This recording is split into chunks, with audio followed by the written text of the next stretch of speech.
prize, cause it's all about the one-on-one. We the hottest team under the sun. We bringing back that grit. Things about to get lit. You know how we coming.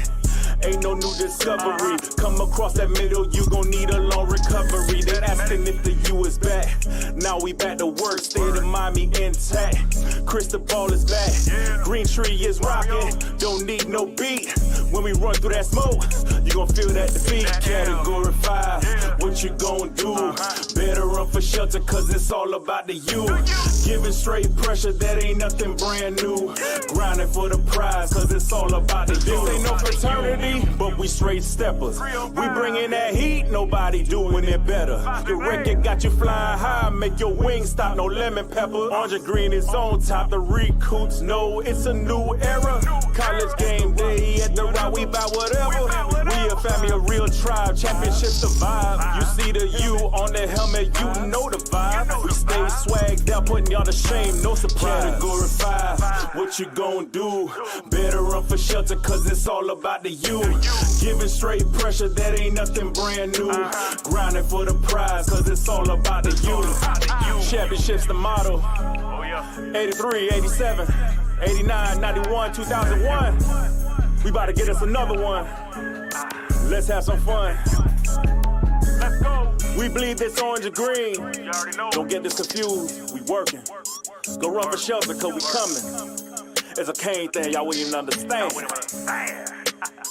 Yeah. Let's go. Category 5, what you gon' do?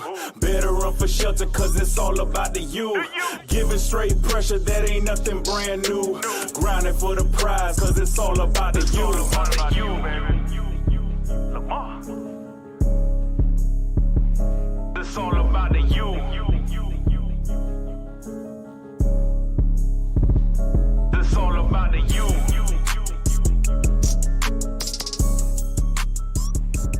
all about the you.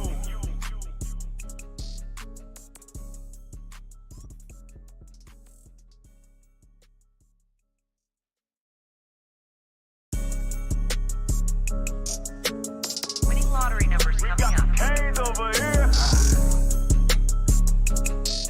Hey, we got CANES over here. Category 5, what you gon' do? Better run for shelter, cause it's all about the you. Giving straight pressure, that ain't nothing brand new. Grinding for the prize, cause it's all about the one-on-one. We the hottest team under the sun. We bringing back that grit. Things about to get lit. You know how we coming.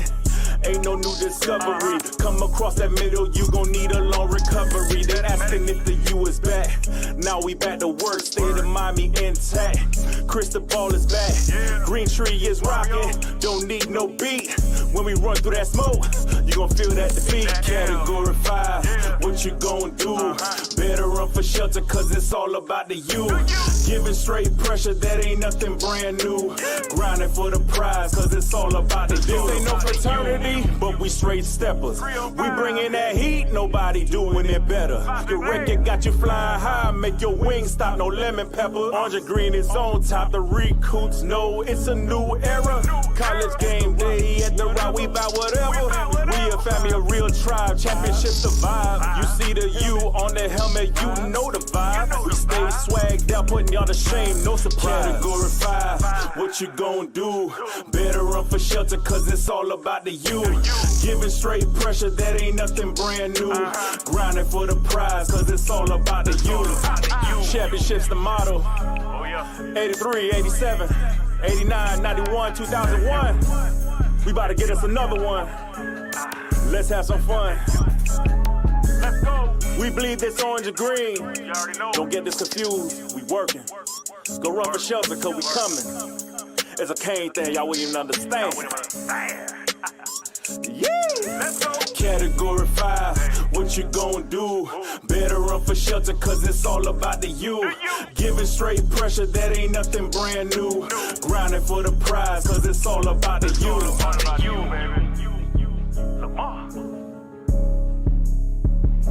It's all about the you. It's all about the you.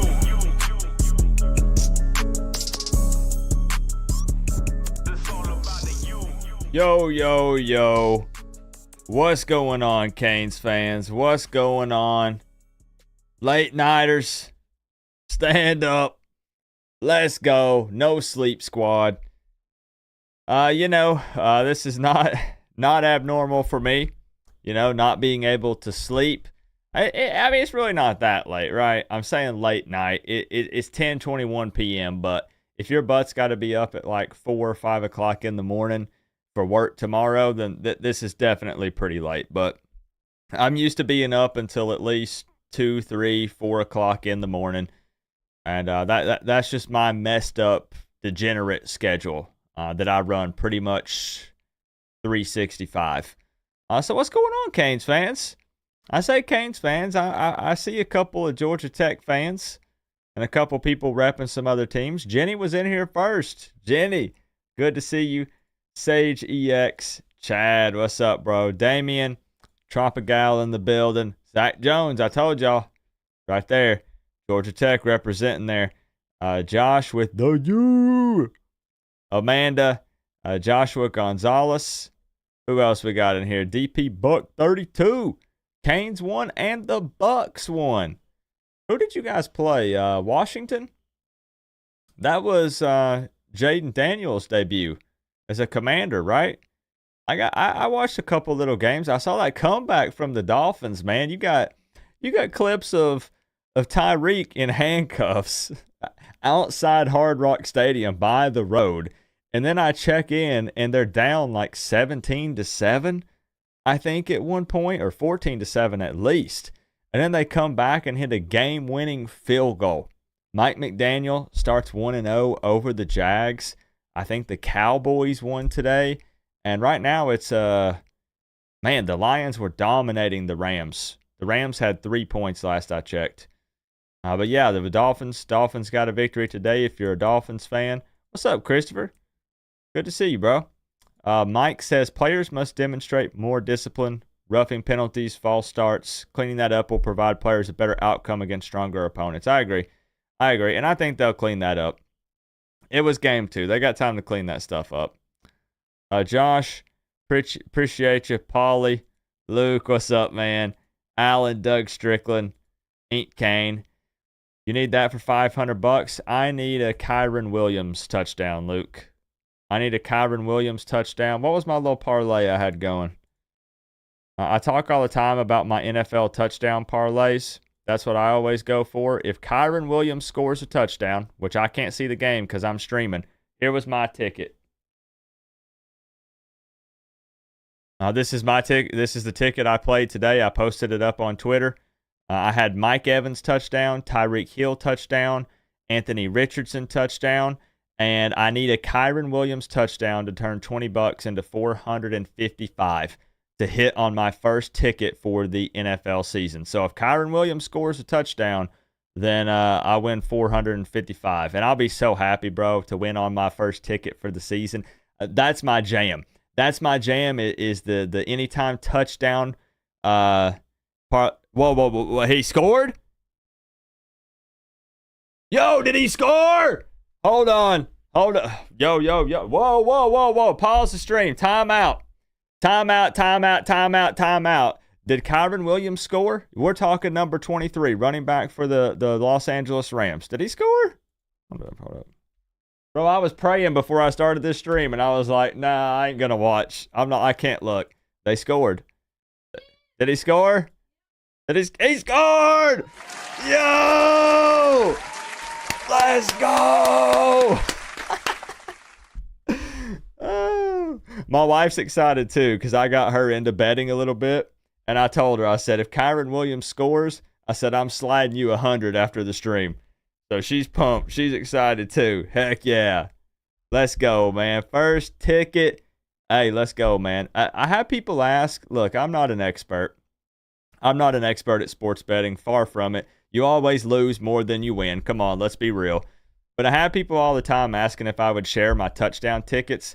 I won $4,000 total last year. This is not to brag or to boast. It's gambling. Not gambling advice. It's always very, very tough. But I got lucky a lot last year and won a little over $4,000. I was about $4,000 in the green last season. So I'm pumped to get a winning ticket for week 1 of the NFL season. Let's go, man. Duck, appreciate you being here, bro. I can't believe it. Y'all were in here putting Kyron scored. You let it roll? I did. Just scored a touchdown. He just scored. Man, look at that. We got to witness that together. What's up, Creeps SD? So we did this last week. We did this. How much did we win? $445. I put $20 on it. I like to do juicy parlays. I like to do I usually pick one game. What I do is every Sunday, real quick, we'll get into the college football talk. What I do is every Sunday, I pick 4 games, and then I pick 1 touchdown score for each game, parlay it together, and I'll drop anywhere from $5 to $20 on it. And I just do that once or twice a week. That's it. But so what this is, man, late night Canes talk. Last week I did this around the same time, about 10 o'clock, for the late nighters, for the night owls like myself. And we just talk about the week of college football. We talk about week 2. We're going to talk about some of the upsets and some things that happen. And then we'll talk a lot about Miami. I have a few things that I want to say about the team and what they did on Saturday. I've had time to kind of sit down and really think about it, and not overreact. So we'll definitely talk about it a little bit. We might open up the phone lines as well. So what happened this week? What happened in week 2 of college football? It's been pretty wild, right? Especially if you factor in week 0. Georgia Tech goes down to Syracuse. Zach Jones, I already had this pulled up. This is not a jab, all right? This is not a jab at you. I already had this pulled up and ready to go. What I want to say, or ask, rather, is Syracuse going to be good? Are they going to be good? Kyle McCord threw for 381 yards and 4 touchdowns on Georgia Tech. So what's going on here? This was home field for Syracuse. People were crowning Georgia Tech as a team that was going to be in the ACC championship game, which is a crazy thing to do after only 2 games. Let's just be real here. Georgia Tech still made a run, though. Let's be honest. This was still a close game. They recovered a freaking onside kick. It was a close game. It's not like Syracuse blew them out or anything, but they did outplay them for the majority of the game. So that's an ACC loss there for Georgia Tech, and both of these teams are on our schedule. So we get a shot at both of them. And if Syracuse does end up being good, at least for us, it's our final game of the season. So there's plenty of time to prepare. It's a road game, unfortunately, but that's pretty interesting, man. The ACC might be weird this year. McCord is pretty good. Bro, he lights me up in CFB 25. Kyle McCord goes off on me, and I don't know if he's just good or if I just suck that bad. It's probably the latter, but I don't want to talk about that tonight. Pauly blocked a field goal, punt, and recovered an onside kick. Some crazy special teams play from Georgia Tech. Still going to be a tough team to play, for sure. Vols Girl Gaming, what's up? Need a shout out for my alma mater, Roanoke College. First football game since 1942 was today, and they won. Congrats, William. That's awesome. That's awesome. What else happened?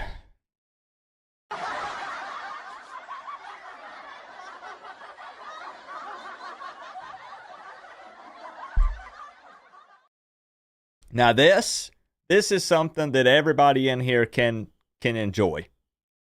This is something that should get a laugh out of everyone watching this stream. But let's also talk about the top 25 rankings here in a minute. Does Northern Illinois really deserve to be in there?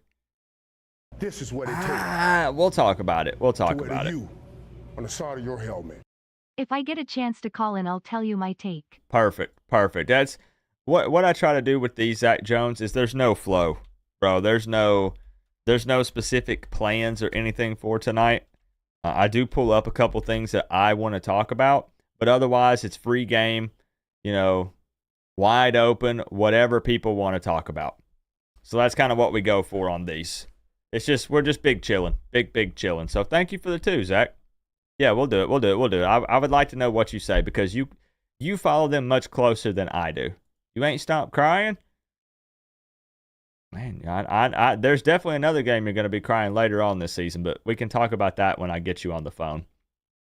Oregon survives, but barely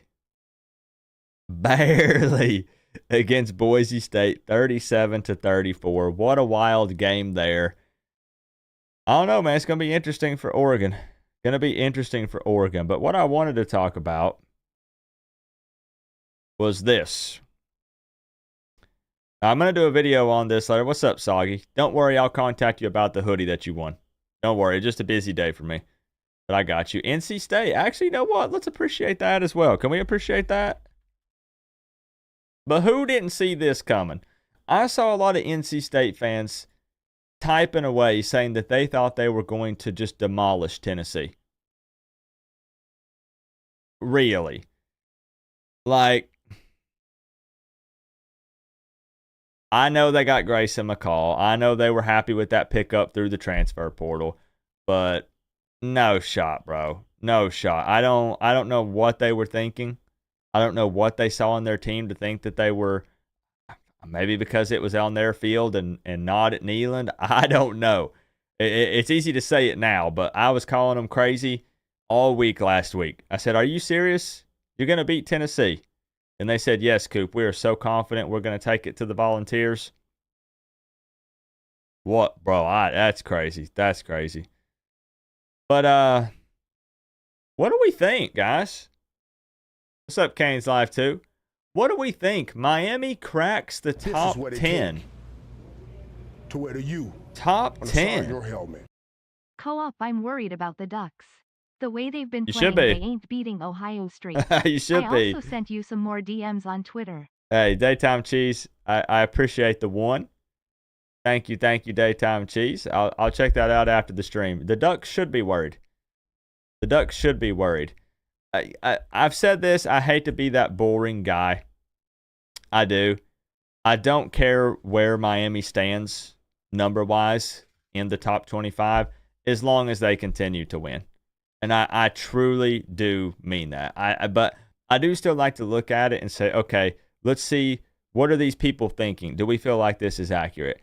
I know it was crazy to see NIU beat Notre Dame, but I don't, top 25, bro. I think that's a little bit of a stretch. Penn State barely beat Bowling Green. Oregon barely survives Boise State. So if we want to be fair, right, Miami beat a bad Florida team, an FCS opponent with FAMU. It is what it is. They're top 10. I mean, when was the last time Miami was in the top 10? It's been a while. If anything, though, it gives me PTSD thinking about, getting very highly ranked and then it crashing down. But I got to get over that. People keep telling me, Coop, get over the Canes PTSD. Like, stop freaking out. And I agree, though. Just win the games and it don't matter, right? You'd be a lot happier if we were 8 or 9. There were some people arguing that Miami should be ahead of Penn State and Oregon. FAMU's not going to move the needle. And honestly, really, Florida's not going too much either. And I actually, you bring up a great point, Tropigal. You bring up a really good point. Where are the teams representing the state of Florida on this list of top 25 teams in the country? Because I'm pretty sure I only see one on here. Do your part, Florida State. What are you thinking, Florida? And those Florida fans, bro, they were on, not to get completely sidetracked, but they were on Twitter today talking about how if they would have played Lagway, they would have beat Miami by at least 2 touchdowns.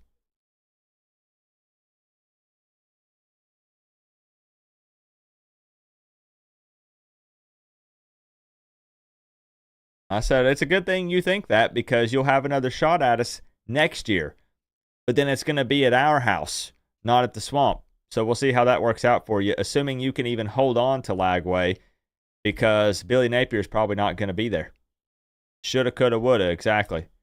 That's what they're always telling us, isn't it? Always talking about the past, talking about what's coming up, not talking about the right now. Well, we're talking about the right now, and we beat them. We beat them. Overall, this list is fine. I agree with most of it, probably outside of NIU. Boston College is a well-coached team. Bill O'Brien is a mastermind. Okay, calm down, Coop. Not a mastermind, but he's a smart dude. Tennessee's playing good football. I mean, Texas just complete domination over Michigan. I know Brew. Where's Brew at?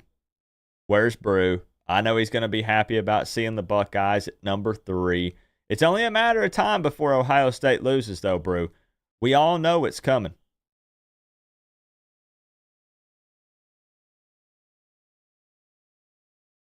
Michigan's not going to make it. Notre Dame's not going to make it. I don't know, man. I don't know. Who they going to lose to, Coop? We both know who they're going to lose to. Look at you. You know who they're going to lose to. You think Syracuse is underrated? They might be, Michael. You know what? I don't know. I don't know, man. They might be. Did they hit a home run with Kyle McCord? I don't know, man. I don't know. Yeah, screw them Gators, man. Screw them Gators. How do I think Dawson and Guidry are doing right now? I'm pretty happy, man. I'm pretty happy. My biggest complaints, and I think most people agree, were just kind of the slow, sluggish start on Saturday and the run game that was not so explosive in the first half against an FCS team. To wear the U on the side of your helmet. Co-op, I think a lot of us are pulling for Oregon to beat Ohio State. You know what? I can never say that I root for another team, but I wouldn't mind seeing that. I wouldn't mind seeing that. Thank you for the $1 daytime cheese. I appreciate you. I wanted to talk about a couple more things here, though, actually. I wanted to look courtesy of Gio here. Had the pleasure of meeting Gio last year when I was down in Miami. Great dude. Really cool guy. Looking at the snap count by position to kind of get a look at how many young guys got to play, because a lot of young guys got to play on Saturday. How are you? I'm doing pretty good, Legend. How about you? Can't sleep, so hanging out with the fam.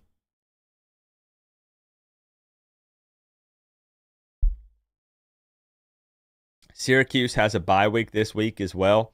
Yeah, it's interesting, man, with the way they play out with the double bye weeks. What's up, Randy? Always considered Oregon being the cousin to Miami. Something to think, always considered Oregon being the cousin. Oh, something to think about. Gotcha. Yeah, man. I'm right there with you. Right there with you, bro. So I wanted to see if any of these kind of stood out to us. We know that Jordan Lyle got some burn. We know that he got to play 16 snaps in the game. It was nice. I mean, look at this running back room. Just about everybody got to play at some point. Damian Martinez, Mark Fletcher, Jordan Lyle, A.J. Allen, Chris Johnson. And even though it's only one, Chris Wheatley-Humphrey got to see the field. I mean, he is young. What I really wanted to look at, though, here was right here. Trader was 17 snaps. We got to see Shamar Kirk. And even for these young guys, even if they didn't accumulate any stats with any catches or yards or anything, it's still big for them to see the field. I like them to go out there and actually get to play. And it's really nice to see those guys get some snaps. Jackson Carver was actually out there a little bit. This is what it 5 takes. snaps for him. Elijah Lofton was out there more than I realized. 28 snaps. Appreciate the late night weekend wrap-up show. Hey, Duck, if you're anything like me, I'm not going to bed for at least 5 to 7 more hours minimum. So I just like hanging out with y'all. These are kind of chill. I like it. Appreciate you, Duck. Thank you for the 2. Thank you. Of course, Markel Bell getting the nod at left tackle here. Started with 49 snaps for Jalen Rivers. Now, I'm sure you guys already saw it by now, but it looks like the stuff with Jalen Rivers is no big deal. It's super minor. But again, given the caliber of opponent, they didn't want to rush anyone back. No Ruben Bain, no Damari Brown, no Jalen Rivers. And it's good to get an idea of what we're working with Markel Bell. The dude is 6'9". He's a literal giant. So it was awesome to get a look at him. Kinsler got to play a bit. Who else do we have here? Any surprises? Any surprises? You know it's good. Hey, let me say something this year, okay? This is not a shot. Please don't let Mario ever see this. You know that it's a good game when Cristobal is getting some snaps at right guard in the game, like in an actual game. Not a bowl game, not, right? You know that's a good sign. That's a good sign if he was playing in the game. All right? That's all I'm going to say. At defensive end, there was some light foot action. We got to see Pickett. We got to see Blunt. Malik Bryant, who we know had went from linebacker and started playing some defensive end. 15 snaps for him in this game. What's the other QB that played? That is Reese Poffenbarger. The Poffmeister. Yes. The Poff pass. Poff pass. Man, hold on. Let me say so.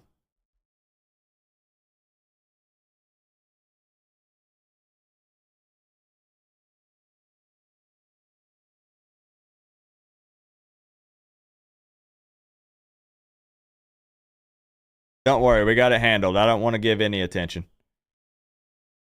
LOL 305 with the 10. Don't worry, I got y'all. Give me just 2 seconds. I got you. LOL 305, I appreciate you. Hold on, it's about to be taken care of.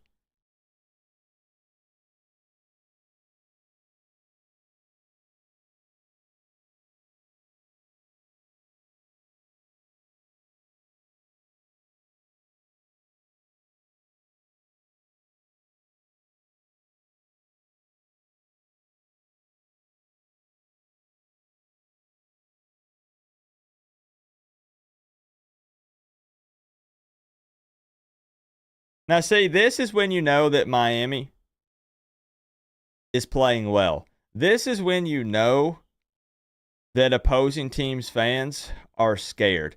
Because what they do is they have to come into these channels and start talking nonsense like this because they can't talk football right now. I'm not overhyping Miami. Bro, I know we've only played Florida and FAMU. Trust me, I know. But you know that they know a little something's up. You know they're worried about when Cam Ward rolls into town. And it's why I'm seeing so much of it. I'm about to get so sidetracked. It's why I'm seeing so much of it on social media. I talked about this in my walking and venting. They're saying, haha, you can't fill the stands. Look at Hard Rock. Nobody cares about Miami. Haha, rented stadium. Haha, we beat you last year. You know it's getting good when those start popping up. You know it's getting good when they start coming in here and they don't talk football. They start pulling. Anyways. Back on track here. Looking for any more surprises. Popo, man, it was nice to see Popo out there, bro. I was pumped for him. Part of the reason why we had a slow start was because we had new additions to the line. That's true. The DBs are still a concern for me. That's well said. And that definitely changes things, right? There can be a bit of a drop-off there whenever you're putting in some guys that aren't the first-team offense, and that makes a ton of sense, right? You got to kind of build up that game chemistry there. I know they practice, but it's a little different. And that's very well said. That's well said. And you started to see it anyways. We knew they were going to wear down FAMU later on in the second half of the game. That was kind of expected too, right? So thank you, LOL305, for the 10. And DBs, I would still say yes. Yes, especially when we're going to get into some of these games. Man, I still think Virginia Tech is going to play Miami hard. I could be wrong. Cal 100% can be dangerous. They just beat Auburn. And I don't know how good or not good Auburn is, but traveling out there to the West Coast, that could be dangerous. Thank goodness we have these games here to work on some things. This is what it takes. Thank goodness. To Right? you on the side of your helmet. Co-op, if you need more mods to deal with people like that, I'm available. Sounds good, Daytime Cheese. I'll get with you. I appreciate you, bro. Thank you for the one. Especially 25 was getting burned a lot. Yeah. Yeah, we got some time to figure some things out. We'll see. We'll see. Robert Stafford needs more reps at corner. I know, man. Did he get to really play at all? He had 12 snaps for Robert Stafford. I have a lot of high hopes for that guy. Still relatively young. But to be fair, so is OJ. And OJ's a starter. So I totally get it, man. Moo Young was out there. You're right, LOL305. It is still a bit concerning. It definitely is, because when we start playing these teams that are a higher caliber opponent, even USF. Look, that USF score, man, is a little deceiving. Did you guys watch the USF Bama game? Because Miami game kind of bled into that, right? This is a little deceiving, man, because at one point they had opportunities to take the lead. Yeah, DJ Pickett was at the game. Yes, there were over 20 blue chip recruits at the Miami FAMU game. Very, very smart move. You're a football fan, you watch all games, perfect. Then I'm happy you're here. I'm happy you're here. You said something earlier. What are the chances the Canes underestimate FSU, and what does that look like for our playoff chance if we lose to them? I mean, it's an in-state rivalry matchup. Florida State is, as much as they're sucking right now, it's still probably going to be a crazy game. But I have to say, DJ is bad. Can we all agree that DJ is bad? It's no hay, it's no shade, but he's a bust at Florida State. It's not like he even did crazy things before he went there. He's not good. He's not, and I'm obviously not going to guarantee a win. But if we do lose to Florida State, I don't care about the throw the records out the window and all that normal mumbo jumbo that we say. If Cam Ward loses to a team that's led by Doo-Doo DJ, then we're in trouble. Something went wrong before that game gets here, because there is just no way. There's no way. It's not just one player that determines the outcome of a game, but a Cam Ward-led offense versus a Doo-Doo DJ-led offense. DJ's bad. I'm actually honestly disappointed that he's that bad, because I wanted the hype to be there for the Florida State game. I wanted that to be a fun matchup this year. I wanted to be Miami versus Florida State and then rematch in the conference championship. It sure as heck is not going to be the case this season. I knew he was a bust since he was at Clemson. All this talk about, Norvell being this mastermind, I thought he would be able to fix him. It's like the memes you see whenever they're like, I can fix her. I thought that's what it was with Norvell to DJ. He was like, I can fix him. Put him in my offense and we'll make him look good. Well, it's not working out. And they can't get a refund, so it is what it is. What else did I want to show you guys? Did you guys see the picture? Yo, just take a minute. Just take a minute and look at that. The Superman touchdown is what they're calling it from Cam Ward when he went airborne. I was holding my breath. Man, what a picture. I do not own this picture. I'm just showing it. We better make the most out of this season, bro. We better make the most out of this season with this guy at quarterback. What an angle. I agree. This was posted by C2 New Era Prep. She covers the Canes. And the memes coming from this, bro. The memes coming from this. Look at this. I love it. Superman. Oh, that's great. That's good stuff. But that's such a nice thing to see. A quarterback that, even though it scares me, is not afraid to put his body on the line for this team. And I've said it many times, and it doesn't even need to be said because you guys can see it. The team wants to play for this guy. Super Cam. I like it. Yeah, take that and get it signed. That'd be sick. Scares me when he does that, though. Me too. I was screaming the whole game. I was saying, please, get him out of there. Stop running. But he wants to play ball, man. He wants to pad those stats. He wants to go to the NFL next season. He's doing his thing. He's doing his thing. And I want to show you one more picture, and then we'll actually talk about some stuff. I don't know what it is about this picture. These get posted after wins all the time. Going way back. It's not like this is a new thing. But something about this picture, man, just gets me really hyped. And tell me if it's just me. I don't really know how to explain it. There's something with this year's team that even given the portal guys, you know, which come in and they're the hired mercenaries, and a lot of times it's just one and done. Doesn't it feel like there's more of like a brotherhood with this team? Doesn't it feel like there's more chemistry? Remember what I said before the UF game, that Miami isn't there to win a chip, but that this is Oregon's year. We may have to switch that. Maybe, Daytime Cheese. Maybe, and I'd be okay with that. Hey, Legend, I appreciate you for stopping in and saying hello. Appreciate you, bro. What's up, Juice? If he doesn't throw picks, we won't be stopped. I like it.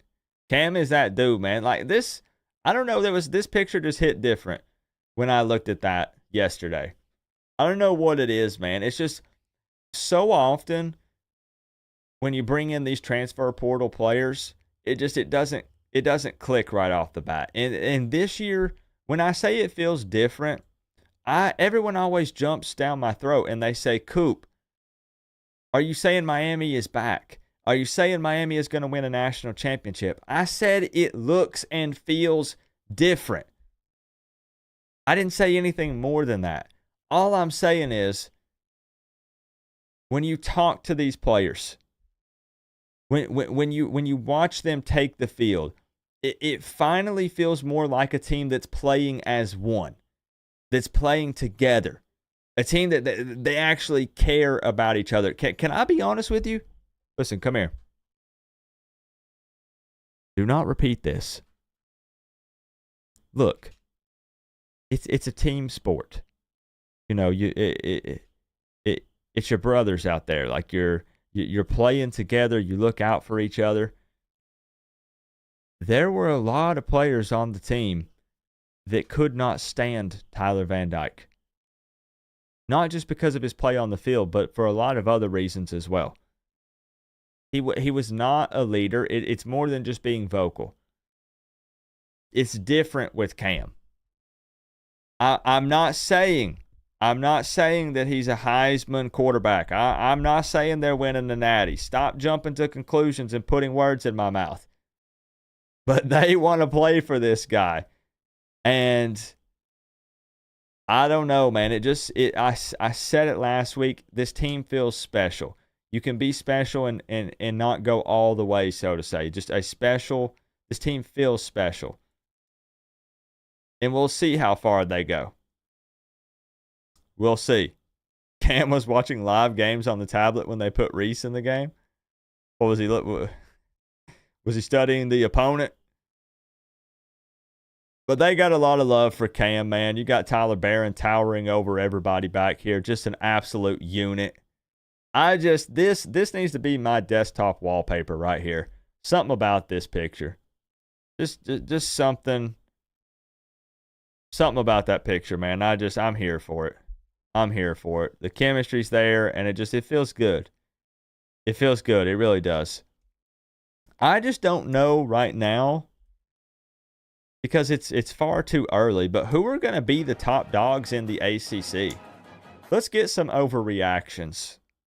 Can we overreact for fun for a moment? We're 2 weeks into the season. Thank you, Maximo Rodriguez, for the sub.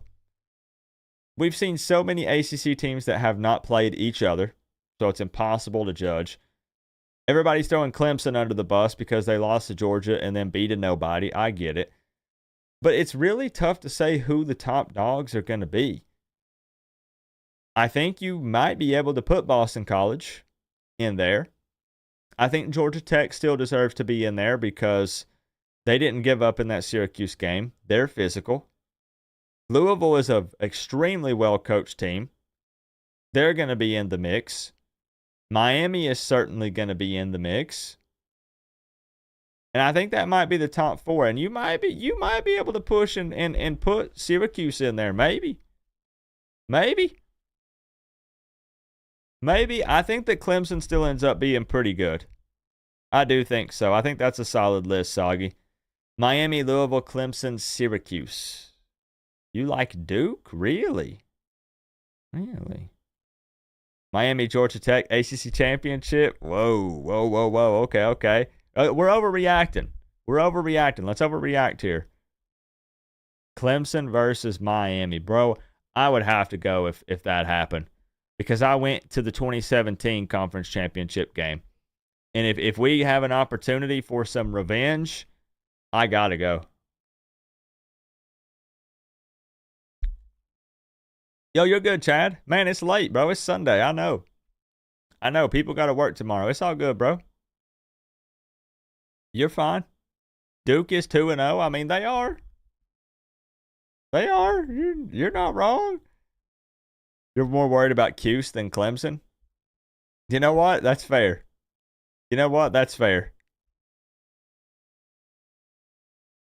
Miami versus Louisville ACC Championship. I mean, we keep looking at this thing every week, right?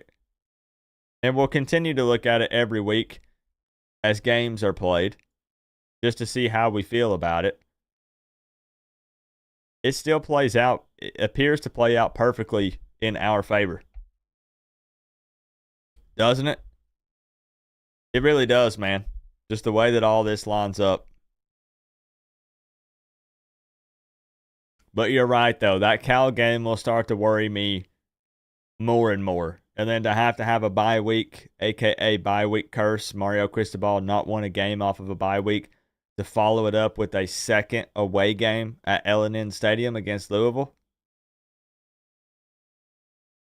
You got Louisville winning the whole damn thing. Well, that's what you should say, considering that's your team, ALC.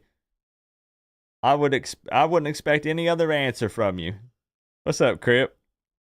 Yeah, it's impossible to say who they're playing. We just want to overreact and just see what we think super early, too early. Just kind of want to overreact. I don't know, man. Buys are supposed to be a good thing.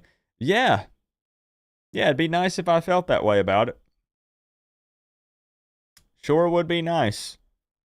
They still terrify me. Yeah, I'll be honest, I'm still worried about it. Because it's that same thing. You have to show me otherwise. And I think the last coach to win a game off a bye week for Miami was Mark Richt. They did, Dion. They did, man. Kyle McCord, 381 yards, 4 touchdowns, 0 picks against a physical Georgia Tech defense that pushed around Florida State.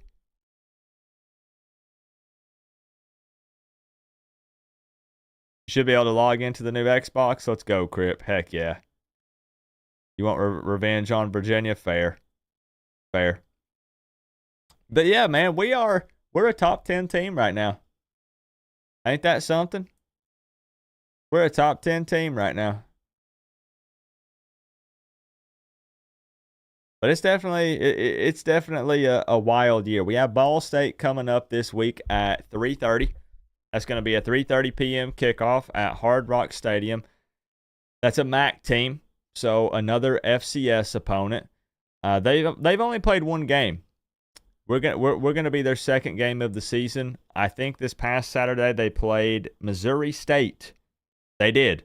They played Missouri State and they beat them 42-34. So another warm-up game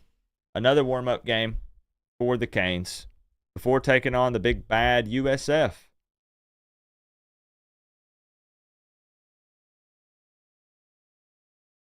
Hey, we're chilling. Let me let it read that out. Hold on.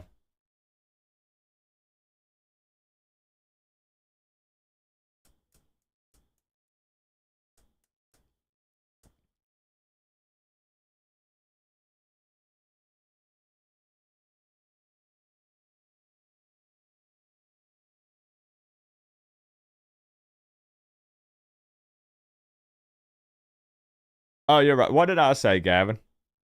What did I say? I may have misspoke. I don't remember what I just said.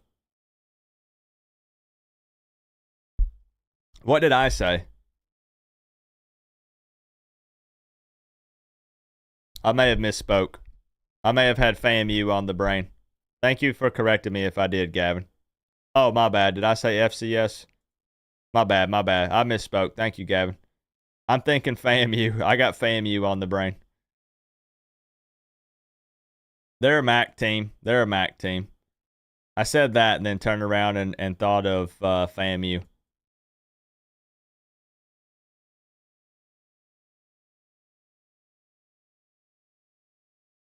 I know, man. We'll see. We'll see. No, we can't overlook Cal, man. We definitely can't. They're a pretty decent football team. How do y'all like how Damian runs the ball? I'm cool with it, man. I think Fletcher is more of a Fletcher is a next level running back, but Damian Martinez is going to be the bell cow. You bring in top ranked transfer portal running back, pay him a lot of money. Fletcher, they're still trying to be a little easy on him, I guess. I'm fine with it. I'm fine. He runs the ball hard, bro. Everybody's going to show that clip of him running over that Florida Gator. You just bought a shirt? What shirt, Austin?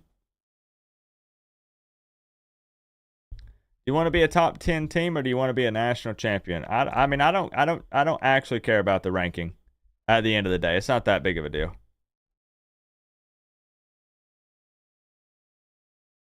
Yes, I do believe so. Especially since they played POF in garbage time against FAMU. Yeah. FSU is the only team in the ACC that is winless. I've been waiting this entire time for it to play that. I was waiting this entire time for it to play that, LOL 305. Coop, people say you look like Mike McDaniel. I do. We actually wear the same glasses. The exact same glasses. He doesn't wear them all the time. But we wear the same glasses. Yep. Thank you, LOL 305. I was waiting. Zach, thank you for the 5. I don't think I have anything else really that I wanted to say. I just wanted to... People not about to like what I have to say about Q's when I call in LMAO. No, they probably won't be too mad because we don't like Georgia Tech or Syracuse. We play both of y'all. So if you want to trash Syracuse, that's fine because we play them. So...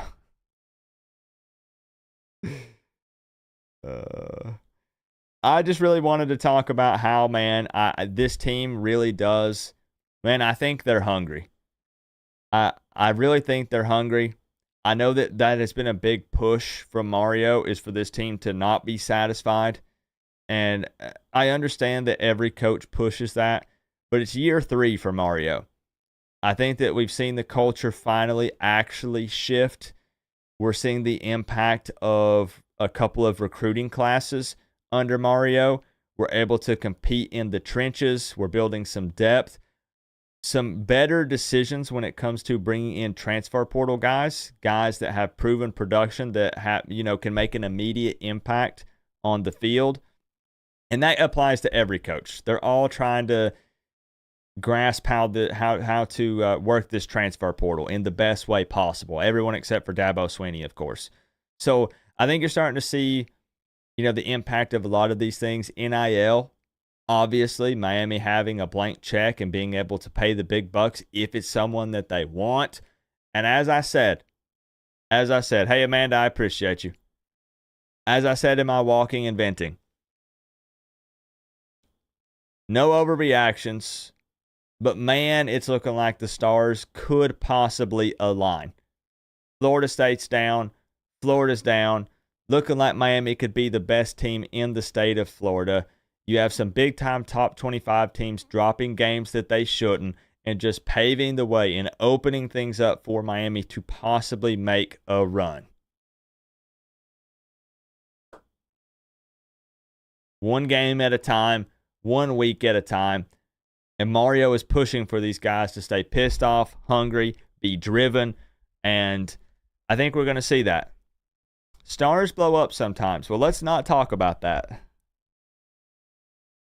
Let's not talk about that. Let's talk about everything going right.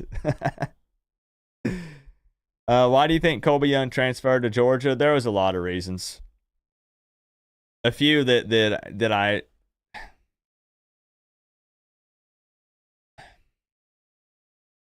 Colby Young made some questionable decisions. And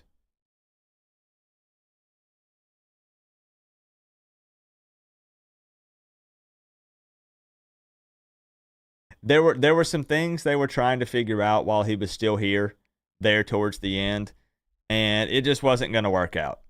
It wasn't going to work out. I'll say that. It wasn't going to work out. So it is what it is. You're more handsome than Mike McDaniel. Thank you. He has more hair, though. So I don't know if you can really truthfully say that. He has more hair, Tropical. What's up, Chris? Chris, we're big chillin'. We're poking fun at Florida State. We're making fun of Georgia Tech for losing to Syracuse. Oregon almost losing to Boise State. Notre Dame losing to Northern Illinois. We're just having a good old time, Chris. Having a good old time. Talking about how this team is, man, hopefully something special happens this year. We're just chilling. What's up, Blake? Who do you think we will play in the ACC title game? You know, you worded that so perfectly, Blake Metz, by saying not who will play in the ACC championship game, but who will we play? I don't know, man. We were doing some overreactions a moment ago, and some people think that it could be Syracuse. Some people think it could be Clemson. People overreacting to their downfall because they lost to Georgia, the best team in the country. You know. Yeah, that's more. We did this last week, Chris. Just a late night talk. Late night talk. We open up the phone line. We just stream for like an hour. It's just super chill. Landed in Houston. There were some things that were happening, yes. And we didn't know at the time what the quarterback room was going to look like. And there was a bit of an issue. There was also some financial problems that were more so on his end. But there are things with him specifically. I know someone who knew him or knows him. And they were like, hey, like this is going on. Don't talk about this. And he transferred out. It's fine. It is what it is. But what do you think? Should we open up the phone line? Should we open up the phone line? I know. Now, the one thing I will say about Sam Brown, Horton is going to start eating up some snaps. For sure. Horton is going to start eating up some snaps. Now, I don't like seeing so many people say Sam Brown is trash. And so many people saying that he's a bust. Bro, we're 2 games into the season. So, I'm not giving up on Sam Brown. I've seen what he's capable of, especially after he catches the ball. So, give Sam Brown a chance. Man, he's had a couple of opportunities where he could have made a big play and he didn't make it happen. But I don't think we don't abandon Sam Brown. I think there's some overreactions with him. I think so. Yeah, and there's more to it than just catching balls too. That is important. Obviously, that's important. You're a receiver. You do got to catch footballs. But I think, man, I saw people, Miami fans, tagging Sam Brown on Twitter saying, bro, you're trash. Get off my team. And I'm like, yo, like this team is playing together. This team is looking good. Let's not try to divide the team and the fan base here, you know? Constructive criticism is good. But I'm not going to come on here and say the dude is straight trash. Obviously, they saw something in him. You know? They wanted to bring him in. There's serious potential there. Yeah. Give him a chance. Give him a chance. Man, we've got these games here, right, to iron some things out. It's going to be fine. It's going to be fine. But, bro, Horton is playing well. Horton's a big target, and I think that could be a big-time, magical connection there between him and Cam Ward. Yeah.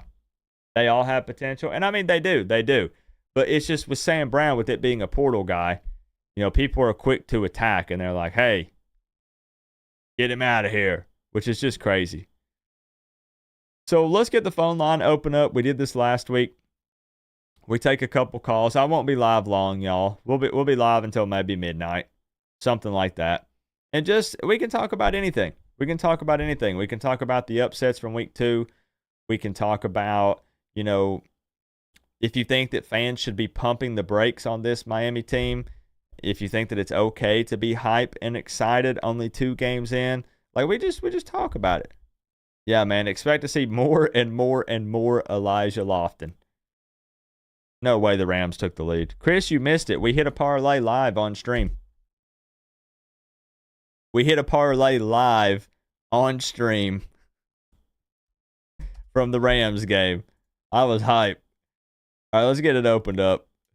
Let's take some phone calls tonight. I appreciate y'all. Appreciate y'all hanging out with me. We'll do this every Sunday. Rams on top. That's crazy. And that's supposed to have that nasty Lions run defense. What are the Lions doing, man? I don't like either team. I'm just happy that the Rams made me money. That's all I was worried about. No. I'm not talking about you. No. Hold up. I'm not talking about you. There was a couple people on Twitter that have a big following that were saying that. It wasn't, not you.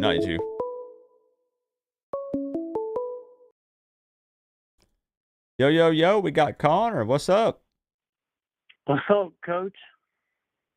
Hanging out, man. Dreaming of conference championships and national championship trophies. What about you? Yes, sir. Yes, sir. I gotta say, I was kind of close. I said 63-10 for the prediction against FAMU. It was 56-9. But I did get Cam Ward had 4 total touchdowns. Damian Martinez did get his rushing touchdown. Yeah. No, and that was definitely close. Yeah. So what do you think, though? I was going to ask you, like, where's your excitement level for this team? Are you trying? Do you have the Canes PTSD? Are you trying to slow it down a bit, or are you like Coop? Do you have me on speakerphone by chance? I hear like an echo. Oh yeah, sorry. You're good.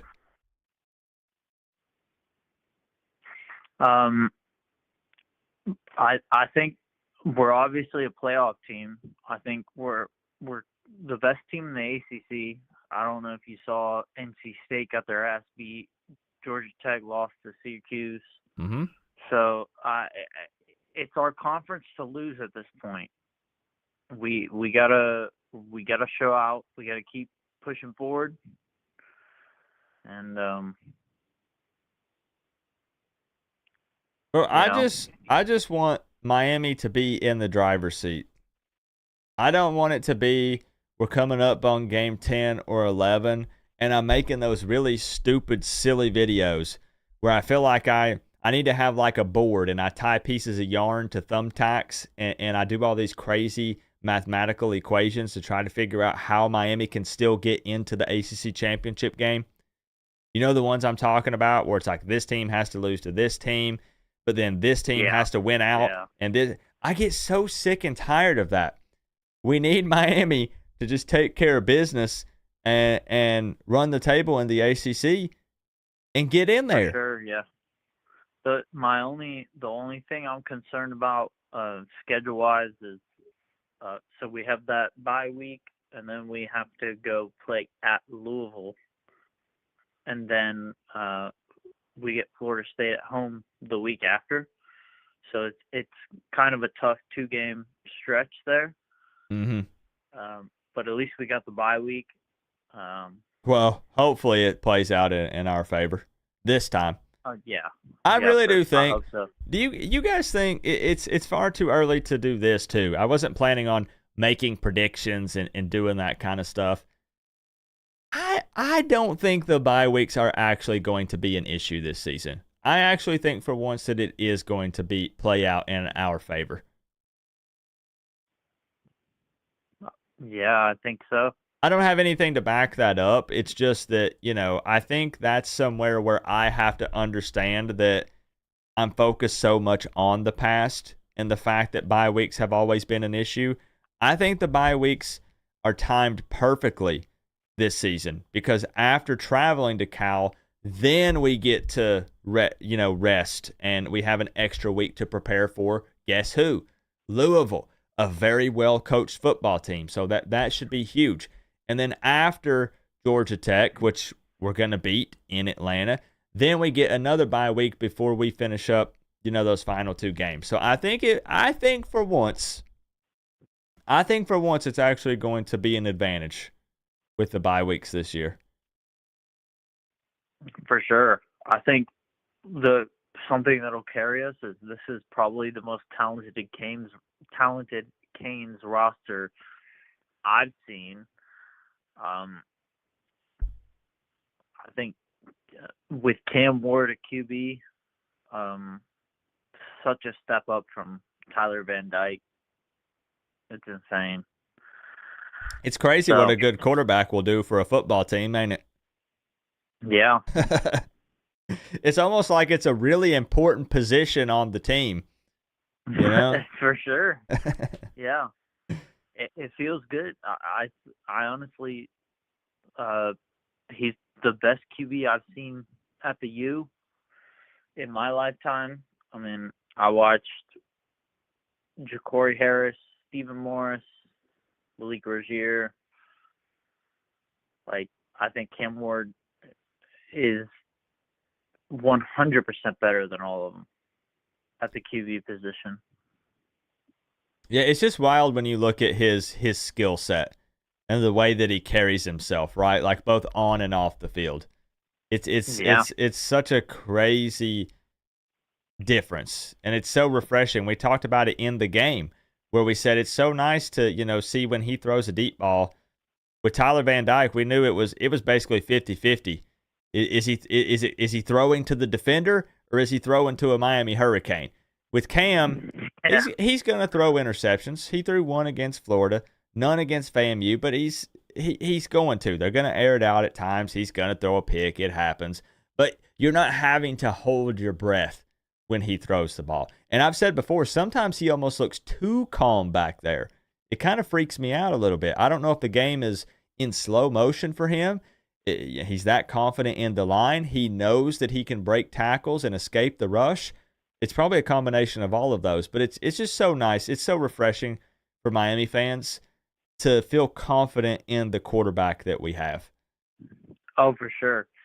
I think I agree with what you said. He kind of sees the game in slow motion a little bit. Mm-hmm. He had those 2 QB runs where he just kind of jogged out of bounds against Florida. And then the play of the year so far was when he rolled out. It was 31-10 against Florida. He rolled out away from the pressure, and he threw a fucking dime into the back of the end zone. Mm-hmm. That one was all over the internet, man. After that happened, that's it. It's been a long time since we've seen a Miami something like that. That might even be the throw that, not really that Canes fans were on the fence. I mean, Florida State was over here hyping up DJ.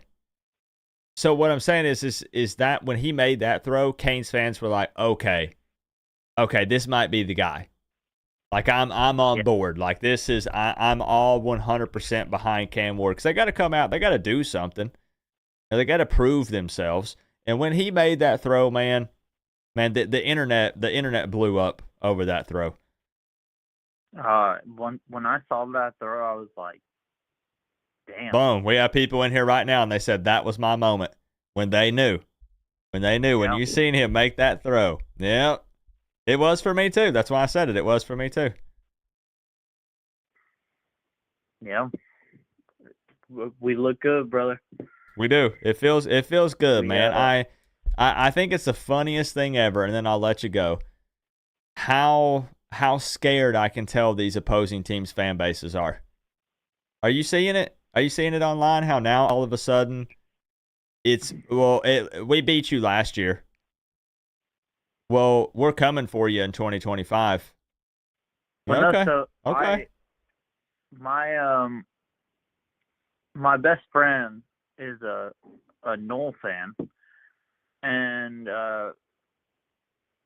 even he called me this morning. He was like, "Look, the Canes look good. He knows. He knows. Yeah. They're best. They look like the best team in the ACC right now."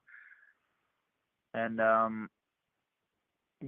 I've had debates with this motherfucker for many years because he's a Florida State fan and I'm a Miami fan. You're still friends, so. Yeah, I know. But even he's coming out, and then look, Cam Ward looks good. Miami looks good. But I will say I understand the side of the fan base that brings up the 4-0 start last year. And then, things started to crumble and fall apart. But, again, it's tough. I know historically speaking, that's what happens. But I don't know, man. No promises, but it feels a little different. I'm going to continue to say that. I agree. It's different. The 4-0 start last year, we had Tyler Van Dyke. I think Cam Ward is 5 times the QB that TVD is. So I think I'm gonna put my faith in Cam Ward, and I'm gonna think we're gonna get some stuff done this year. I like it, man. Connor, I appreciate you for calling in and hanging out with me for a little late night Canes talk. And Yes, we'll see, man. It's about time to once it rolls around to midnight, I'm locked in and we start preparing.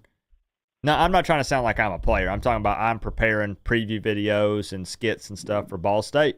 It'll be time. No, yeah. Yeah, buddy. Have a good night, brother. All right. Appreciate you, bro. You too. See ya. All right. Peace. Good call, man. Good call. UNSC Connor. That was a good call, man. That was a good call. I like I said, I just wanted to chill. These look. Even these will kind of pop off and get a little crazy when it's a big game. When I did this last week after the Florida game, this chat was going crazy because it was Florida. It was Florida.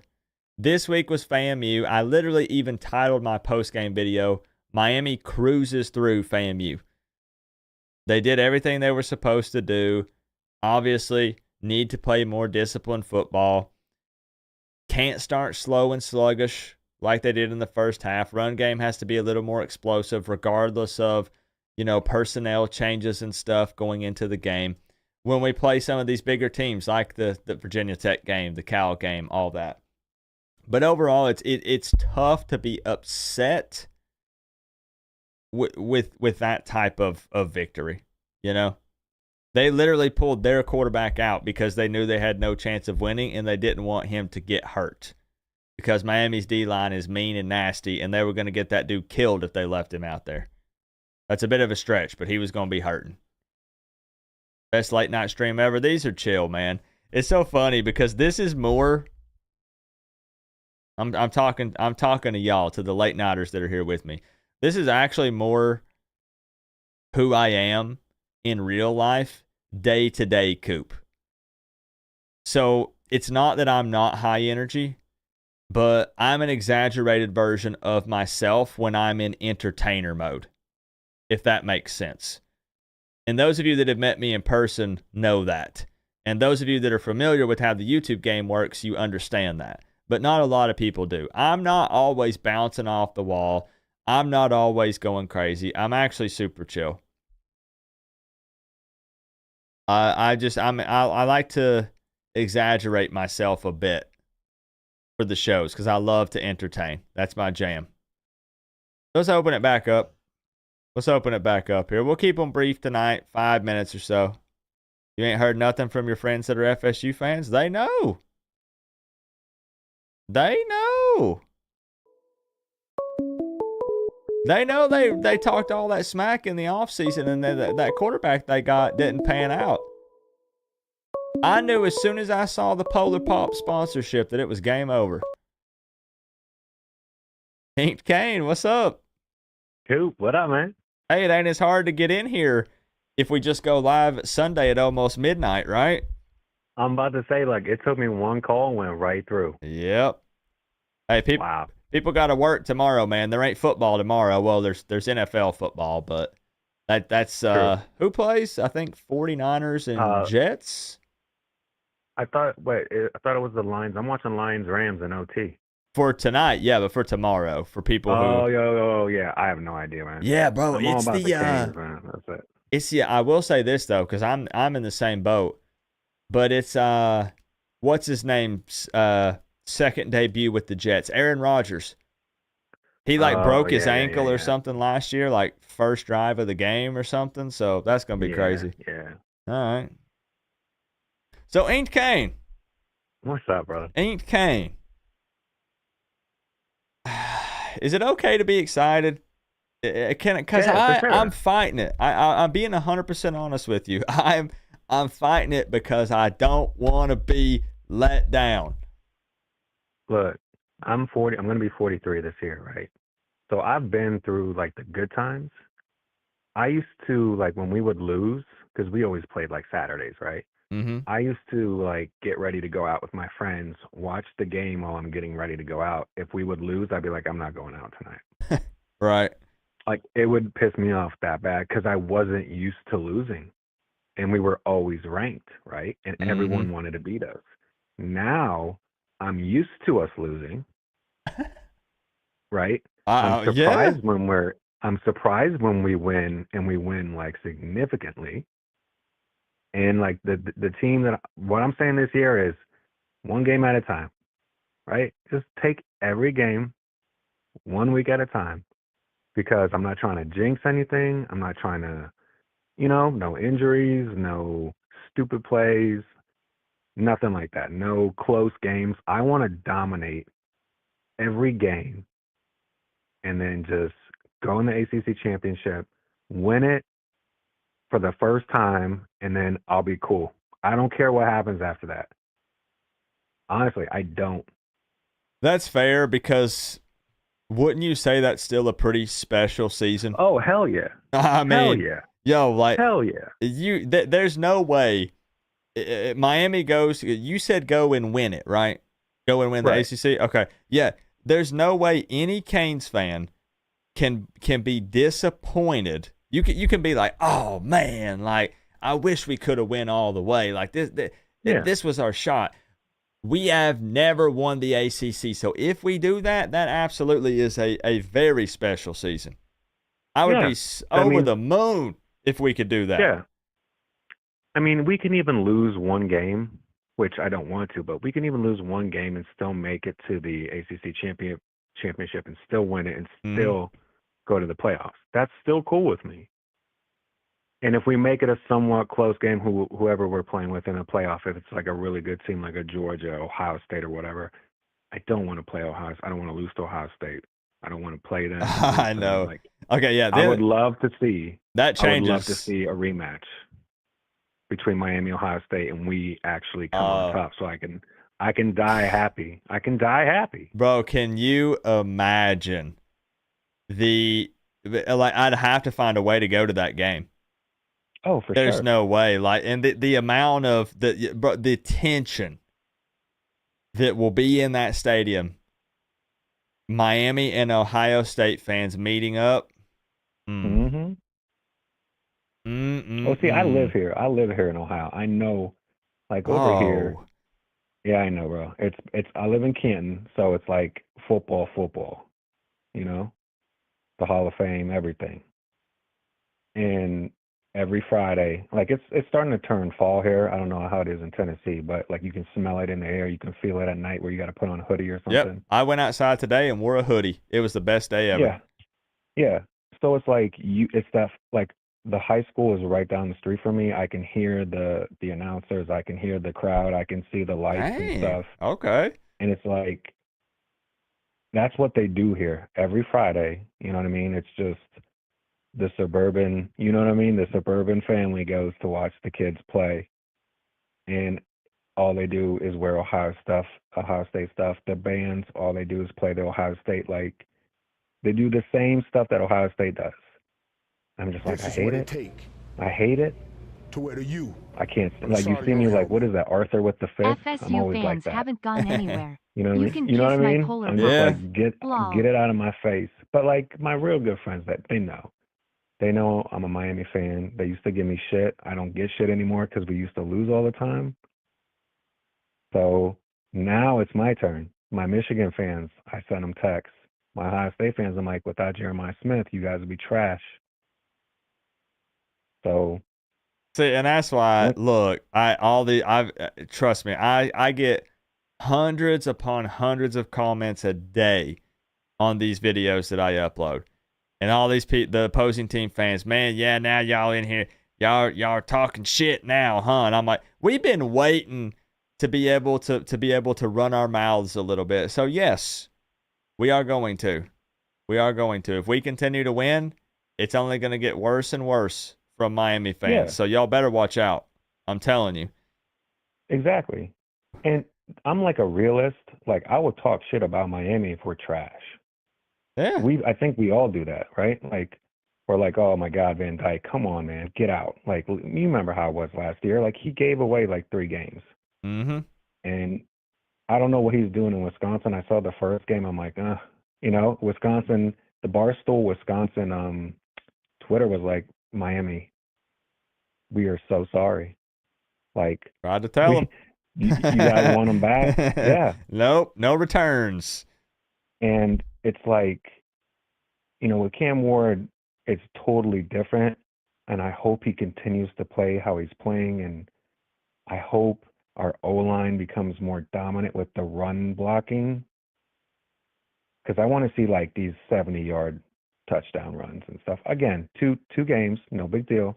I just want to see these big runs, big runs. Yep.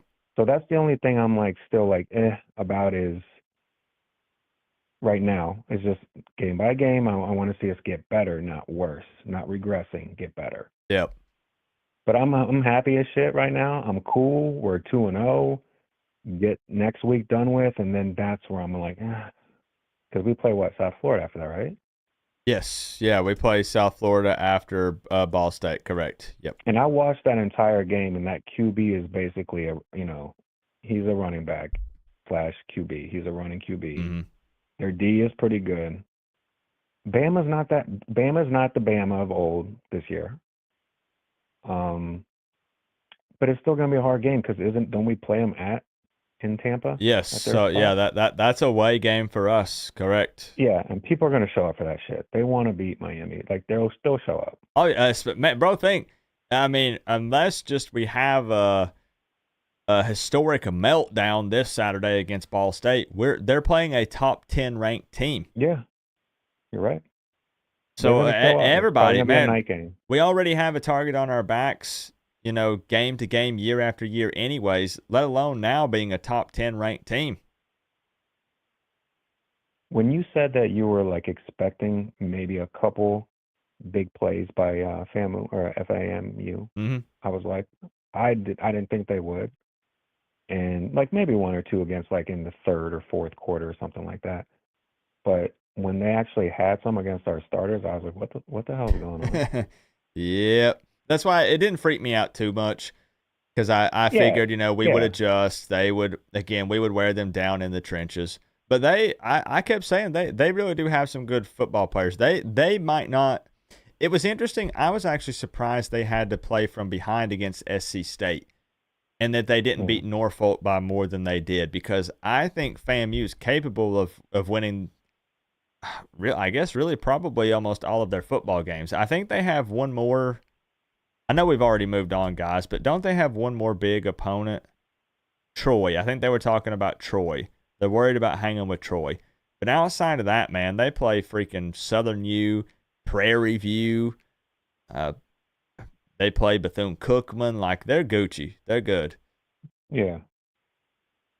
Yeah, I mean, again, we always nitpick. That's just how we are. And I think they nitpick too. I think the team itself, like if you really care about your shit, you would nitpick, right? Like there's never like a perfect game.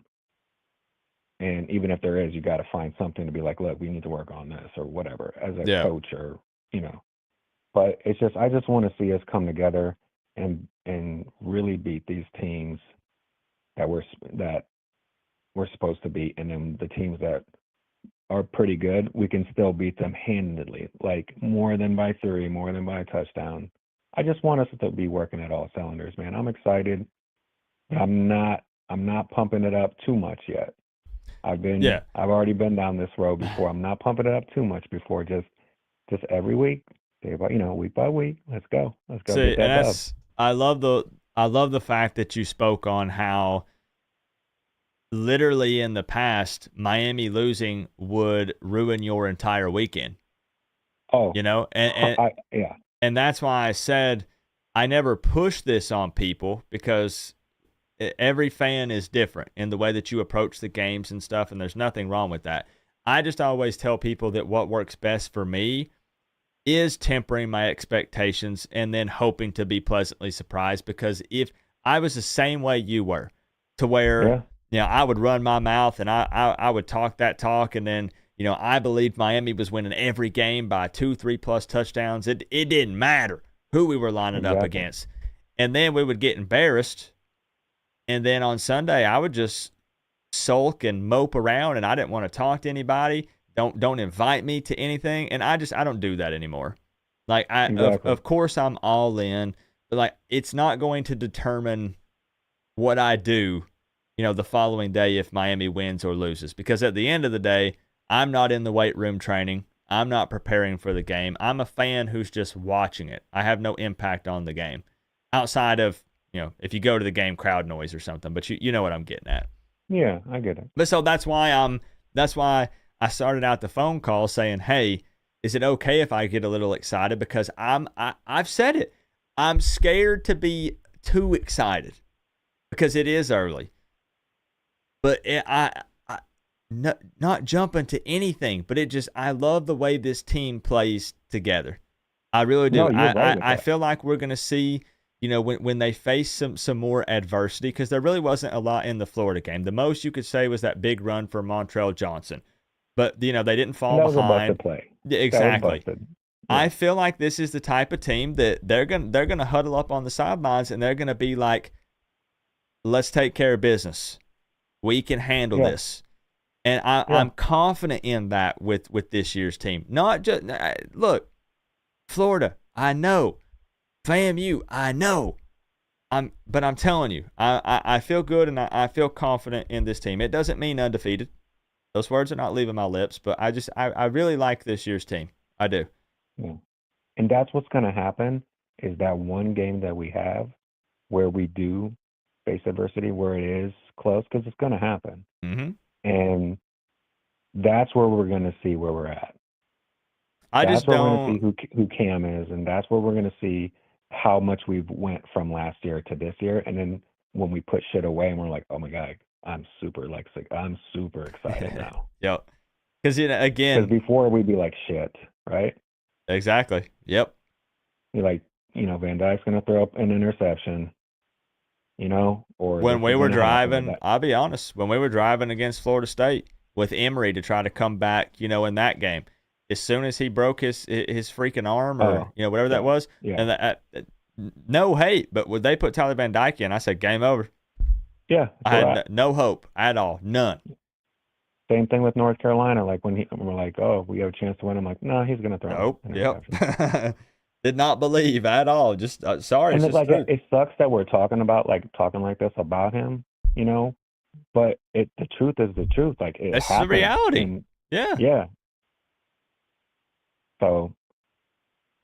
Yeah, all right, it is what it is, but hey, I wanted to call in for, say what's up. I always show love. You always do your thing, and give Max a treat, buddy. Come on. I'll do it, man. He's over. Taco Bell treats.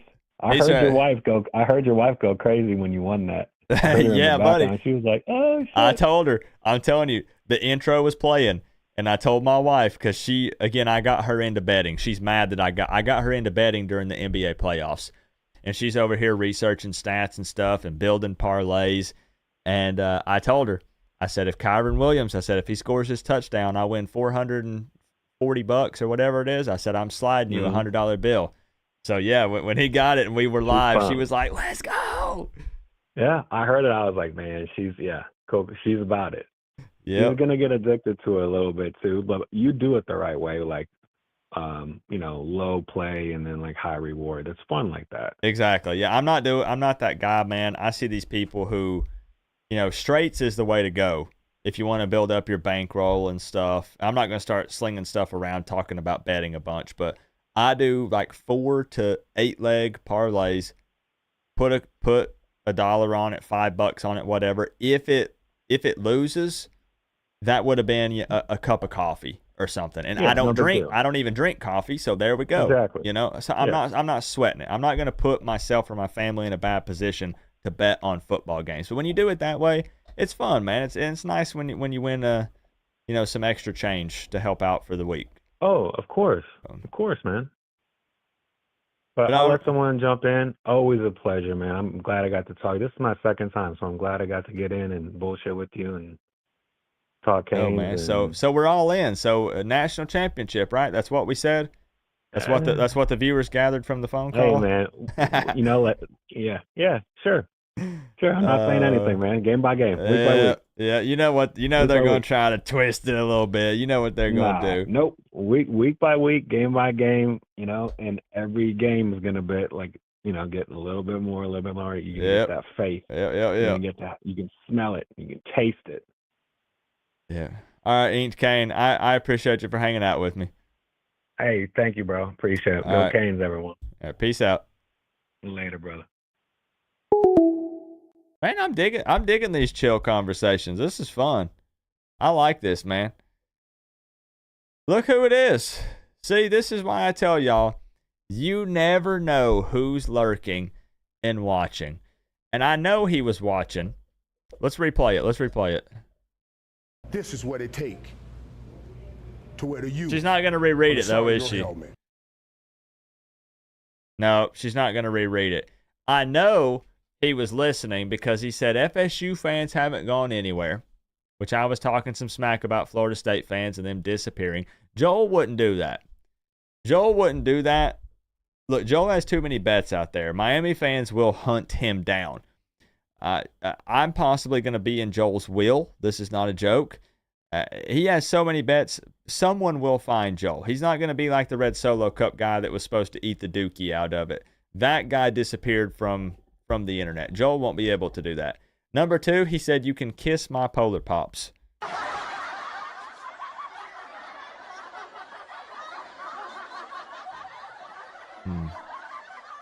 Hold on, Joel. Where was that? I think I have that picture saved in my memes folder. I think it was in my memes folder. As something to show when things come up involving Florida State. Where did it go? Where's my memes folder? Oh, well, I can't find it. You guys, if you want to know some other time, I can fill you in on the Polar Pop situation with Doo-Doo DJ. But I knew as soon as I seen that, Joel. I knew. Thank you for the big 99. You mad man. What are you up to tonight, Joel? You're a late nighter like the rest of us, aren't you? I think you're usually up around this time. We're hanging out. We're going to do this every Sunday. We're doing this every Sunday. Only if Cam Ward plays 2 more years, Coop.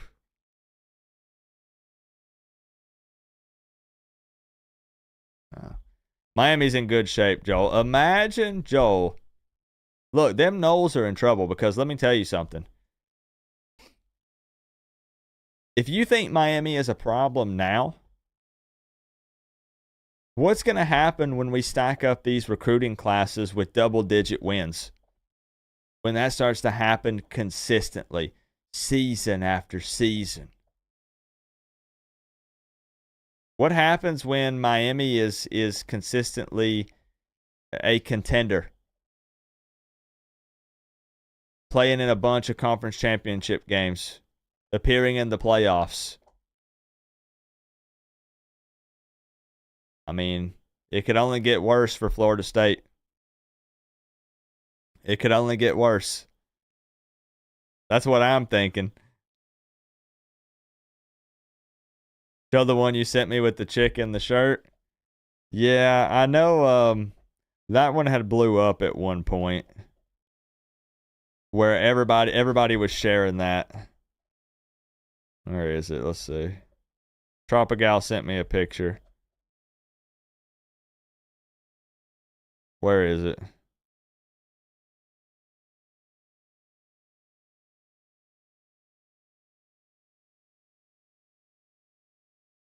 There it is. This one. Y'all remember this?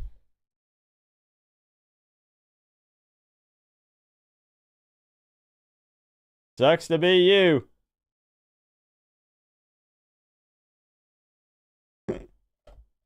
What's up, doo-doo? I bet she won't be at the game this year.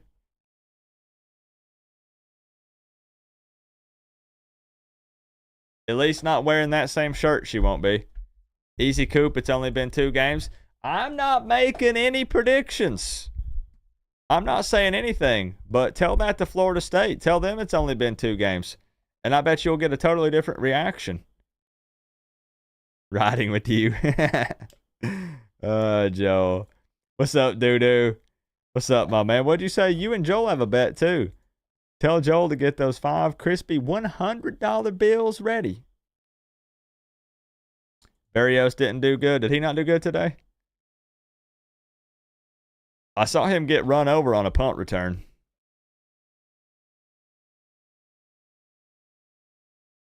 Yeah, sucks to be us. Good one. I like it. We're winning our next game? Yeah, I think so. I think so. Let's get it open back up here. We'll do a few more phone calls. We'll go till like midnight, 12:15 or so. We won't go super late. I just like the small talk. I like the chiller vibe. It's slower. You know, less people, more opportunities for people to get in. I really like the vibes in these. This is what it takes. Zach Jones, thank you for the 2. On the side of your helmet. Feels good to have 2 more wins than FS who. Look at the timing. Look at the timing. I'll pin it up. I'll pin it up there. Feels good to have 2 more wins than FSU, and people are liking that super chat. It's got a bunch of likes on it already. I would hope they would. Do you have anything you want to say to Joel, since we have both of you here at the same time? I'm praying for his team. Who would you root for, Miami or Florida State, in that game? And what, Miami versus Florida State? Yeah. Miami. That makes sense because you guys already beat Florida State. So you would want Miami to be good when we play you, right? For your schedule? Yes and no. I also just kind of like Miami more. I mean, I really don't like either one of them, but we are pretty likable. I mean, the fan base, I like Miami's fan base a lot more. I mean, both fan bases have annoying fans. But I mean, that's every fan base, but I do kind of get along more with Miami fans. Yeah. There's a couple cool Florida State fans out there, but I understand Miami as a whole, like much cooler, you know. I get it. So tell me if you guys haven't figured it out by now. Zach Jones reps Georgia Tech. And I'll be honest, I never root for any team other than Miami. But yes, I was hoping Georgia Tech would win the Syracuse game. Because I wanted that to be, it'll still be a hype showdown. You guys can bounce back. But what the heck happened? I will say this. And look, no disrespect to Kyle McCord, right? Coop, I think he is a great quarterback. The man has an arm. He can read a defense, but here's my thing, and I'm going to talk about the defensive side of the ball first, Georgia Tech's defense. Then I'm going to talk about our offense because the offense was really the biggest thing. So in the first quarter, our two safeties, Lamiles Brooks and Clayton Powley, the type of defense we run really kind of relies on them a lot to kind of like mentor our younger cornerbacks. So originally Clayton, he went down with a wrist injury and he was out for like 2 quarters, I want to say. He came back, I want to say, in the second half, but it wasn't, he really didn't play a whole lot. But I saw him in there for a few snaps. And then Lamiles Brooks, I think he got banged up on a kickoff, and I think he was out for the entire game. So our secondary was, I don't want to say completely trash, but it caused us to play like, you know what a soft zone defense is, right? Mm-hmm. Yeah, so it really kind of caused us to play like a soft zone. And no disrespect to Kyle McCord, but any decent, accurate quarterback that makes good judgment calls. Now, Tyler Van Dyke, he probably would have thrown an interception, but Kyle McCord, any accurate quarterback is going to tear that defense up. So we were kind of forced to play a bad defense already. So I kind of knew from the first quarter after our two safeties went down, it was going to be a shootout because we weren't going to be able to correctly play defense. I mean, we slowed them down in the second half. We held them to 10 points compared to 21 in the first half. But I knew it was going to be a shootout. But the biggest thing to me, which this is what tells me this is a bounce-back game, we can bounce back from this, it was really a coaching problem. Haynes King played a great game. I think he was like 29 for 39, almost 300 passing yards, a touchdown. He led the team in rushing. He played a great game. It was just the biggest thing that kind of killed us. Brent Key used to be an O-line coach, Coop. He wants to run the ball nonstop, 24/7. He doesn't want to do anything else. And Buster Faulkner, our offensive coordinator, he's the exact same way. So the biggest problem with Buster Faulkner being a young offensive coordinator, when our run game doesn't work, he hasn't really figured out yet. He doesn't really, and here's the thing, I don't know if you knew this, Coop. Ohio put up 255 rushing yards on Syracuse. Their defense is not good. Well, see, that's what's wild. The reason why I said wow, I didn't realize that Haynes King rushed for almost twice as much as Jamal Haynes. Haynes only had 11 carries for 35 yards.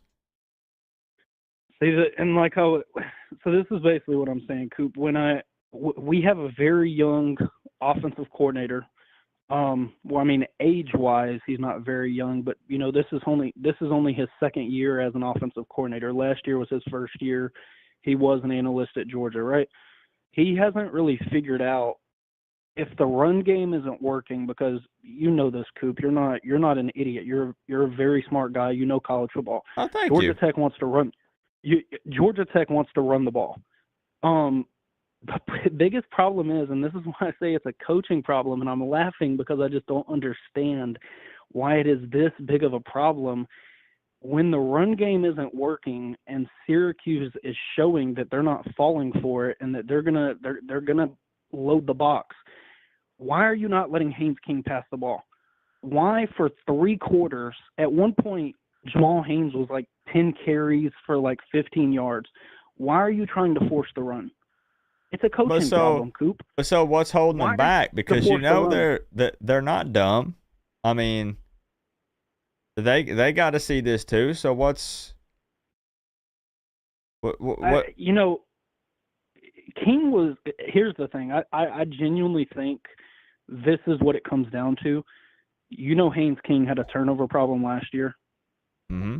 I think what it comes down to, they saw how bad Syracuse's defense was against Ohio, and I genuinely think Buster Faulkner, being he's a young offensive coordinator. This is his second year as an OC. This is Brent Key's second year as a head coach. Sometimes your coaches don't always do the smartest things. I think they saw how bad Syracuse's defense was against Ohio, and I think they thought even if they came out with a rough start in the first half, I think they thought they could just abuse the defense and eventually the run game would just start working. That does happen sometimes. I mean, yeah, I mean, I really think that's what it was. They just thought that the run game was going to eventually start working, and when it didn't work, it just became a Haynes King masterclass.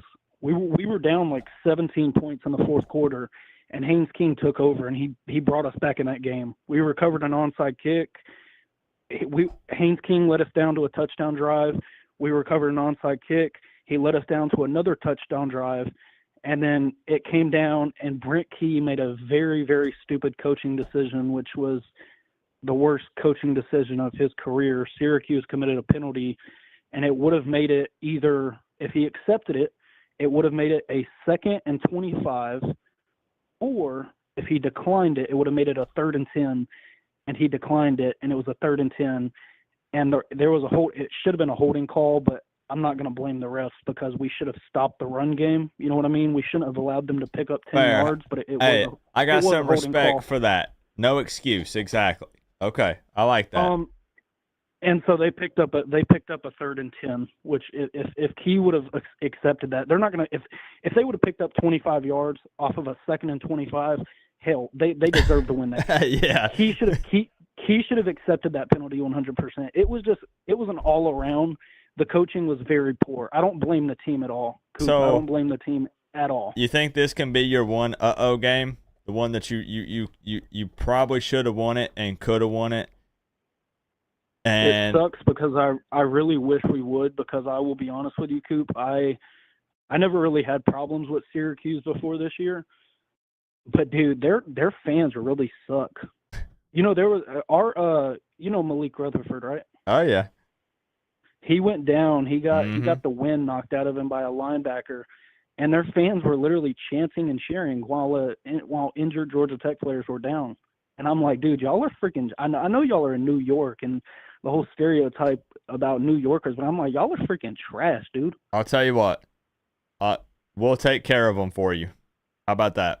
Hey, y'all better. Because, we have them last game of the season. We travel up to New York. We'll take care of them for you. Not to mention, Coop, they only our kicker missed a 44-yard field goal in the second quarter. So if he would have missed that, it would have been a tie ball game, 31-31. But yeah, they think I guess Syracuse fans. I've already argued with a bunch of them on Twitter. They think they beat ranked Georgia Tech, and they think they're world beaters now. I'll tell you what, it's gonna be funny because this is no disrespect to you or Georgia Tech. But, after week 1 and week 2 games, I was saying, hey, like some people are jumping to conclusions with Georgia Tech. I think you're a pretty good football team, but people were like, yo, this team's insane. Like talking of same thing how we're guilty of doing at times, right? But now it's funny because now I'm seeing overreactions the opposite way. You lose by 3 points to Syracuse, and now it's the end of the world. So now you're seeing the opposite end of the spectrum with the extreme.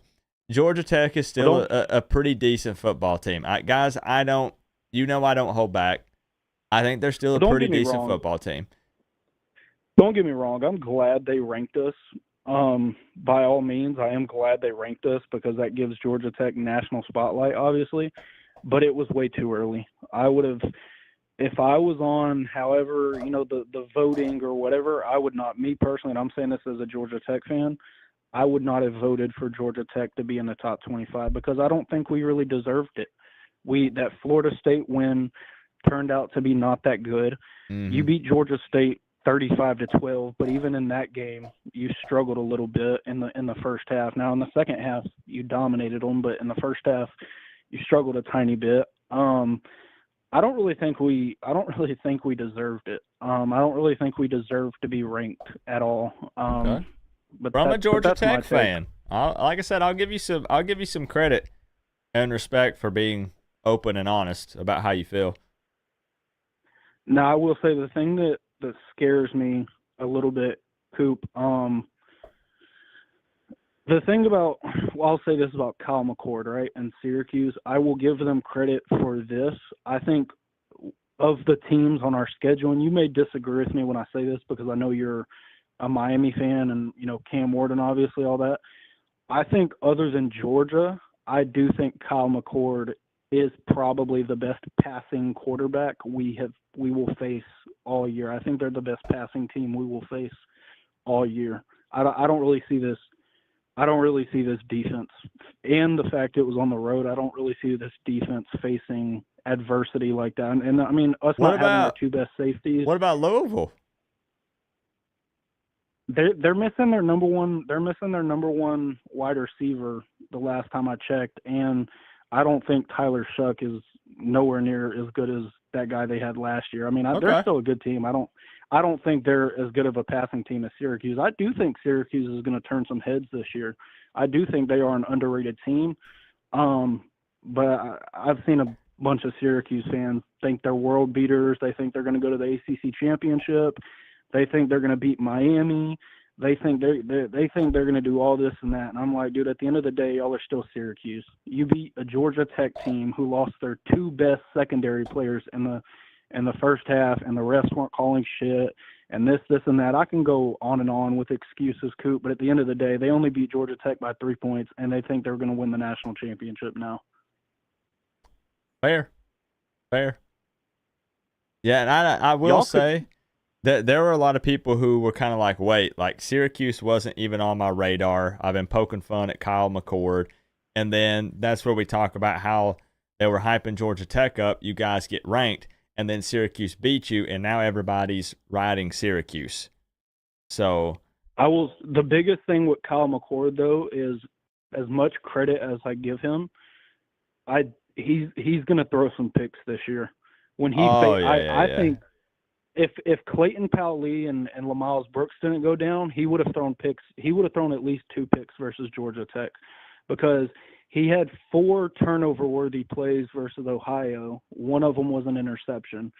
I believe he had 2 or 3 versus Georgia Tech that were thrown to like some younger cornerbacks on our team. So he's going to throw some interceptions. I mean, maybe he's learned by the time he plays y'all. But if he hasn't learned and he's still like he is right now, obviously it is the second game of the season for them, so they're going to make some mistakes. But he was like that at Ohio State too, though. I mean, he had a lot of turnover-worthy plays. He's gonna throw some picks, and that's what could hurt Syracuse's offense, because they do have a really good offense. Their defense sucks, and it pisses me off that we couldn't get the run game going because of how freaking delusional the coaching was in this game. But I mean, Syracuse's offense, I got to give Kyle McCord some credit. Fair enough. That's what I like to hear, some respect, man, and owning up to it and being open and honest with what you feel like, went wrong in that game instead of just making a ton of excuses. I respect it. Now, you mentioned Louisville, though, Coop. I do think I will say this, and, you never want to really say, oh, it's over. You never really want to say that too early. We play Louisville in 2 weeks. We play VMI this coming up week, and then we play Louisville next week. I will say this.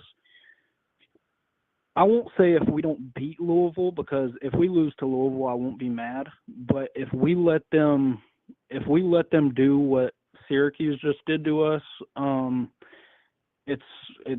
would definitely probably say it's over, because if we let Louisville do that, then high chances are, as much as I hate to say this, Miami's going to do it. Yep. I don't really want to say Georgia's going to do it, because I do think Georgia Tech is getting better, and I expect that rivalry game to be a little bit closer now, especially off of last year. But you still have to go on the road to Georgia. Georgia's going to light your defense up. Yeah, I mean, Louisville's going to be a big test. If I were you, I think y'all have a bye week that week? Before Louisville, yes. Yeah, we do Cal and then bye week, then Louisville at Louisville. Back-to-back away games there, but a bye week in between. So Louisville plays y'all after they play us. Did they have you guys before? Do y'all play Louisville in 3 weeks? Yeah, hold on. Let me pull up their schedule here just to make sure I'm not. Because I was going to say, if they play y'all in 3 weeks, if they play y'all after that, after us, that could be a big help to Georgia Tech. They may possibly overlook us. I mean, I doubt it, but you never know. Hold on. Let me see. No, we still have a little bit because no, we have Ball State. Then we have here. I'll pull up Louisville's schedule. No, it's not going to quite Then work you'll out have that way. USF, right? Yeah. Why is And this then so it's hard to y'all's bye find? week. Here we go. Yeah. So no, it's much later. No, it's much Okay. later down here. So I don't know why I thought y'all played Louisville early. Who is it that y'all play early? Virginia Tech. That's who Tech y'all play on a early. Friday. We have Virginia Tech on a Yeah. Friday night with the 7:30 kickoff. Okay. Well, But it's not in Blacksburg. Thank goodness. I will say this, Coop. I gave Miami fans and I give you a lot of shit in the off season. Y'all are scary. This you know I always give y'all credit. I give any fan base credit. If your team looks good, I like praising any team. If y'all look good, I'm gonna watch you. I'm gonna watch the highlights. It's a good team, dude. Cam Ward looks freaking scary, dude. He looks scary. Yeah, I can't wait to see. Miami fans are at a point to where I can't speak for the entire fan base, but I can speak for myself. I am ready. I'm glad we have these warm-up games like sandwiched in between, but I'm ready to see this team play an ACC opponent and be tested to get a better feel for where exactly we stand, because I never felt like Florida was that great of a football team. So I want to see us play the Virginia Tech. I really, really want that Louisville game, man. That's where I really want to see, because I think that they're a well-coached team. And then let's revisit this and see where we think we stand as Miami, right? See, I gotta say this though, Coop, and you may disagree with this, but I think if say Georgia Tech beats Louisville, right? And I'm using pure hypotheticals because obviously Louisville's going to be ranked. They're going to be favored in that game. Say Georgia Tech beats Louisville, right? I really don't think y'all have any tests this year. Y'all are going to be favored. Y'all, if Georgia Tech beats Louisville, I mean, even if y'all don't beat Louisville, I mean, even if Georgia Tech doesn't beat Louisville, y'all are going to be favored over Virginia Tech. You're going to be favored over Louisville. You're going to be favored over Florida State. You're going to be favored over Georgia Tech. You're going to be favored over Syracuse. And none of those teams have a quote-unquote excellent defense, minus maybe Louisville. Louisville, I think, has the best defense out of all of those, and they're not world beaters. I mean, no disrespect to Louisville. They lost their best defensive player, Peyton Wilson, last year to the draft. I really don't think y'all have that big of a test in the regular season. I still stand by my preseason prediction. I think y'all win 10 or 11 games. I think y'all are going to have one hiccup maybe, and that could be to maybe Louisville. But if it is, I don't think it'll be because Louisville's defense is like amazing. I think it could just be because y'all have y'all's own mistakes, kind of like what Georgia Tech did versus Syracuse. But I mean, I don't really think y'all have quote unquote like true test. I think y'all have and that could be because of y'all's offense as well. That could just be because y'all's offense is really good. You never know. We'll see. I think the problem for Miami fans, and I know this isn't last year or the year before, like I get it. We're somewhat used to being favored in a lot of football games. And it ends up not going our way. You know what I'm saying? So, like, we still, and it could just be me. Hello, Max. Wait, do y'all play Clemson this year? No, we don't. That's why we're getting. That's why a lot of other fan bases are making fun of us, because they're like, "Yeah, you don't play nobody." Man, a lot of these games are scheduled so far in advance. Who knows how good or not good some of these teams are going to be 3, 4, 5 years out? You know, we don't really know one way or another. We got to play the team that's in front of us and go from there. It is what it is. So Zach, I appreciate the insight with Georgia Tech. I'm still looking forward to that game just as much, because that's a physical team. I respect your quarterback, and I want to see how that one plays out. I still think it's going to be a good game. Hey, real quick, let me tell you, Coop. I'm playing a Miami Dynasty right now in College Football 25. Dude, I heard you on some of the live streams. I don't know what you're talking about. Y'all's offense is nice in this game, dog. Look, I think it might have to do with the person who is controlling the team, but we're not going to continue that conversation. We're not going to dive any deeper into that. So, Zach Jones, I appreciate you, man. Thank you for the love. Hey, man. And have a good one, all right? All right, sounds good. I'll talk to you soon. Bye-bye. All right, peace. Hey, I don't want to see no comments on that. I don't need any feedback on that. Joel, though, man, I do appreciate that. I appreciate the love, man. I do want to address something here. Go Canes says unfair show. Favoritism call show to certain people. It is very tough to get in through the phone line sometimes, Go Canes. Everybody here will tell you that.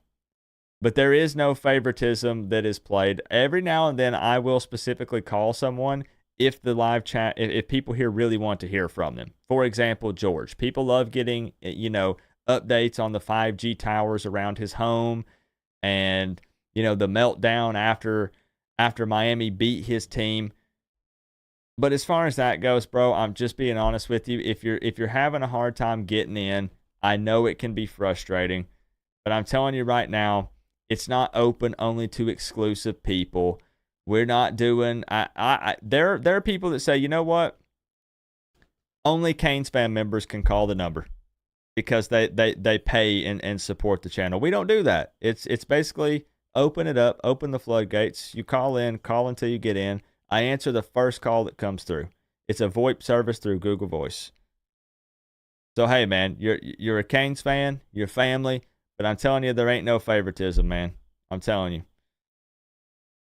There are some regulars who call in often. They call in a lot. And you're going to hear from them a lot because they call in. They're regulars and they participate in the shows. What's up from Chattanooga, man? I'm just finding out, there's so many people in Chattanooga that watch this. It's crazy. So many Miami fans in Chattanooga. What's up with that? If Miami is in the ACC, who's the other team that makes it? I don't know, man. I think maybe. I don't know. I need to look at Boston College a little more. I'm keeping an eye on Boston College. I don't know, man. I don't know. I'm not saying it's gonna be them, but I'm keeping an eye on them. Looks like Chris is trying to get in here as well. What's up, buddy? OG Barry? Good to see y'all, man. And I'm not trying to attack you. I'm not trying to call you out. I can take it.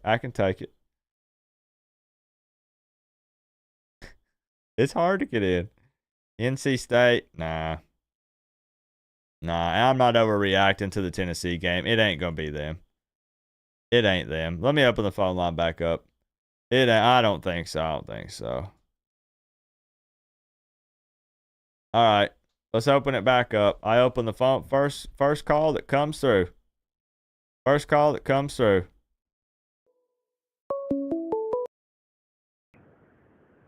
Now, see, Chris, you just ruined everything that I said.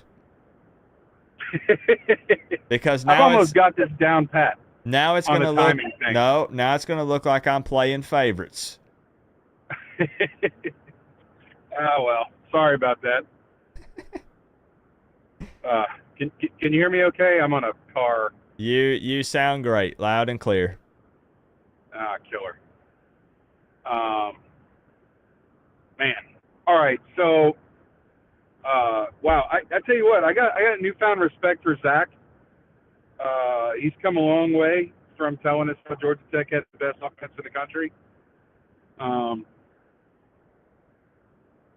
I thought he went from being like George to like a normal human.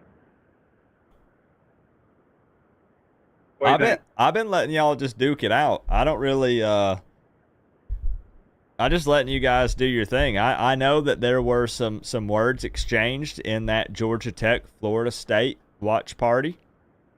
I know some things were said by both sides. And I know you've got some receipts. He's here. He's here. If I just heard him. Yeah, no, I mean, like I said, I got newfound respect for him. I thought he was going to get on and pull a George and tell us how, Nick Saban is his coach and all that good stuff. So it's tough, man. I'll tell you who it reminds me of is us. He sounds like a Miami fan talking about Georgia Tech. Ooh, can you elaborate? I think I know what you mean. Oh, shit. Every year. Oh, we look great. Oh, well, shit. It's our two people got hurt. Our coach, didn't take his medicine that morning. Whatever. It's like you just want to believe, and, it's just tough. So. Well, speaking of believing, are you starting to get excited, Chris, or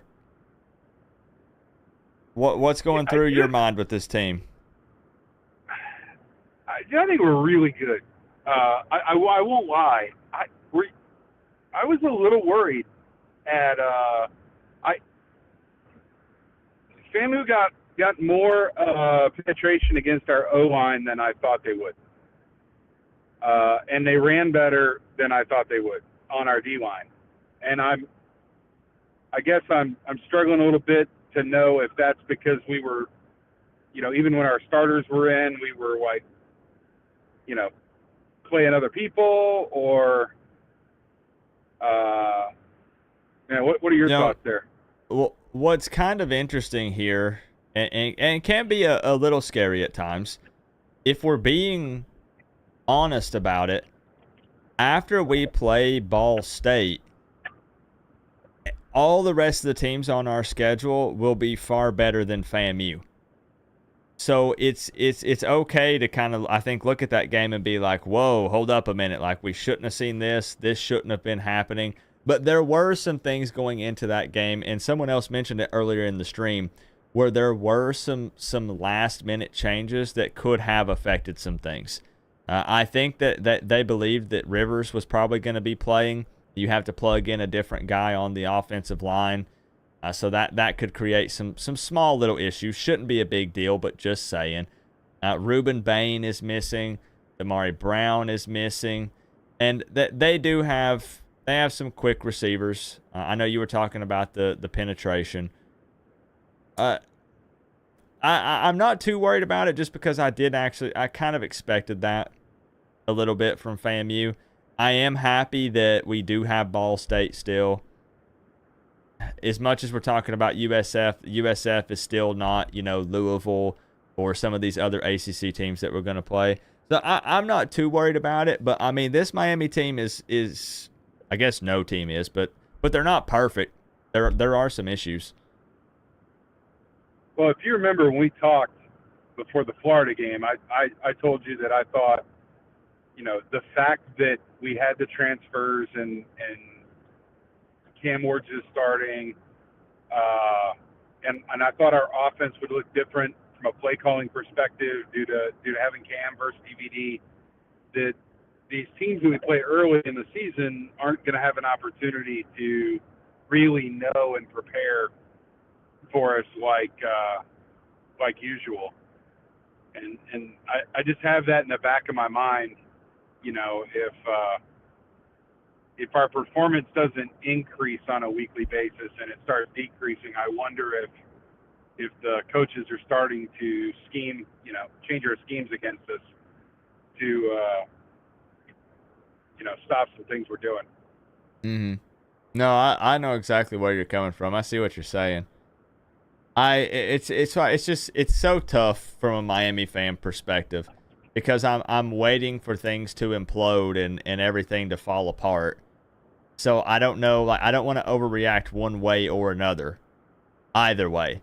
Like, if there's a couple of areas, like, I felt like I was nitpicking so much with that FAMU game. But there were some things. But then at the same time, I want to be so freaking excited, and I'm seeing all these other football teams lose, and I'm like, okay, maybe. So I don't know, it's tough. Now, I will say, not to interrupt your phone call, but I'm not sure where this is coming from with Firevol's comment. Miami plays a shit schedule. if they go undefeated, they're going to get the FSU treatment. I don't know. The playoffs have been expanded this year. So if you're talking about a team winning the ACC championship game, they're going to be in. So I'm not sure where that's. You know what? I mean, I could see what he's saying. If he could be dead on. If we went into the playoffs, our quarterback, if Cam Ward got injured right before it, and I don't know, I forget how many players from FSU transferred or went to the NFL and sat out for the playoff game. If we had that happen to us, we'd probably get smoked. Oh, yeah. Well, this point. Maybe I'm misunderstanding what he said. I thought he meant they leave us out of the playoffs entirely. No, I know what he's saying. Okay, I misunderstand. That's on me then. So what do you say? That's not what I'm saying. I'm saying y'all don't play anybody. Okay, I thought you meant they weren't going to put us in the playoffs. Who's this team? I guess the Tennessee Volunteers. You know what? I mean, Tennessee's a good team. I don't know. I mean, all right, now I'm going to put my Canes hat on for a second. I'm trying to tamp down my optimism. Mm-hmm. But I think this is the most talented Canes team that I've seen since like 2001, 2002, maybe 2003. No, I think it's fair to say that, and it's not. You're in the same boat as me. You're not saying that because you think that we beat a crazy awesome Florida team or an out of this world FAMU team. It's deeper than that. Yeah. I mean, I don't have to say anything. Like, if you go and like the Tennessee fan, like, start Googling top offensive lines and defensive lines in the country. See where your team is compared to Miami. I mean, our strengths are really strong, in my opinion. And I'm driving, so I can't read chat. So if I'm getting lit up, let me know. But, I mean, I don't, and it's deep. Like, it just, I can't remember the last time we've been able to cycle players in like this. When did we feel like we could hang with some of these bigger opponents in the trenches? It was automatic every time we played an SEC team. Every single person said, well, O-line and D-line is screwed. Like, we're gonna get eaten alive out there with those big SEC boys. And they're not saying that now. No. And the years that we had a good O-line or D-line, or both, which off the top of my head, I can't remember when we had both, but I can remember some years when we had one or the other. More D-line, I think, than O-line. Mm-hmm. We could hang till our 5 or 6 or 7 guys got worn out, and our backups, like, could not hang. We're not in the same, galaxy as like a Georgia or somebody like that. So I think we can hang with anybody. I mean, but Tennessee looks good too. I mean, I don't know. I guess if they say beating NC State is, a much tougher or a much better win than going to Florida and beating Florida, maybe, I don't know. Yeah, I guess so. It's funny because now, again, I'm being honest, Fireball. I completely misunderstood what you meant at first. Because I see what he's saying as far as he says, Cam Ward is the real deal. I just don't see any competition for y'all.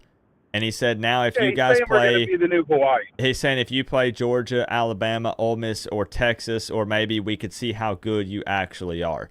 So that's what, and see though, here's the thing.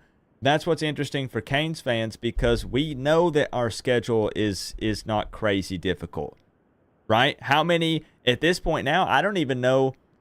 It changes week to week, so anything could happen. But good grief, we might not even play more than one ranked team this season.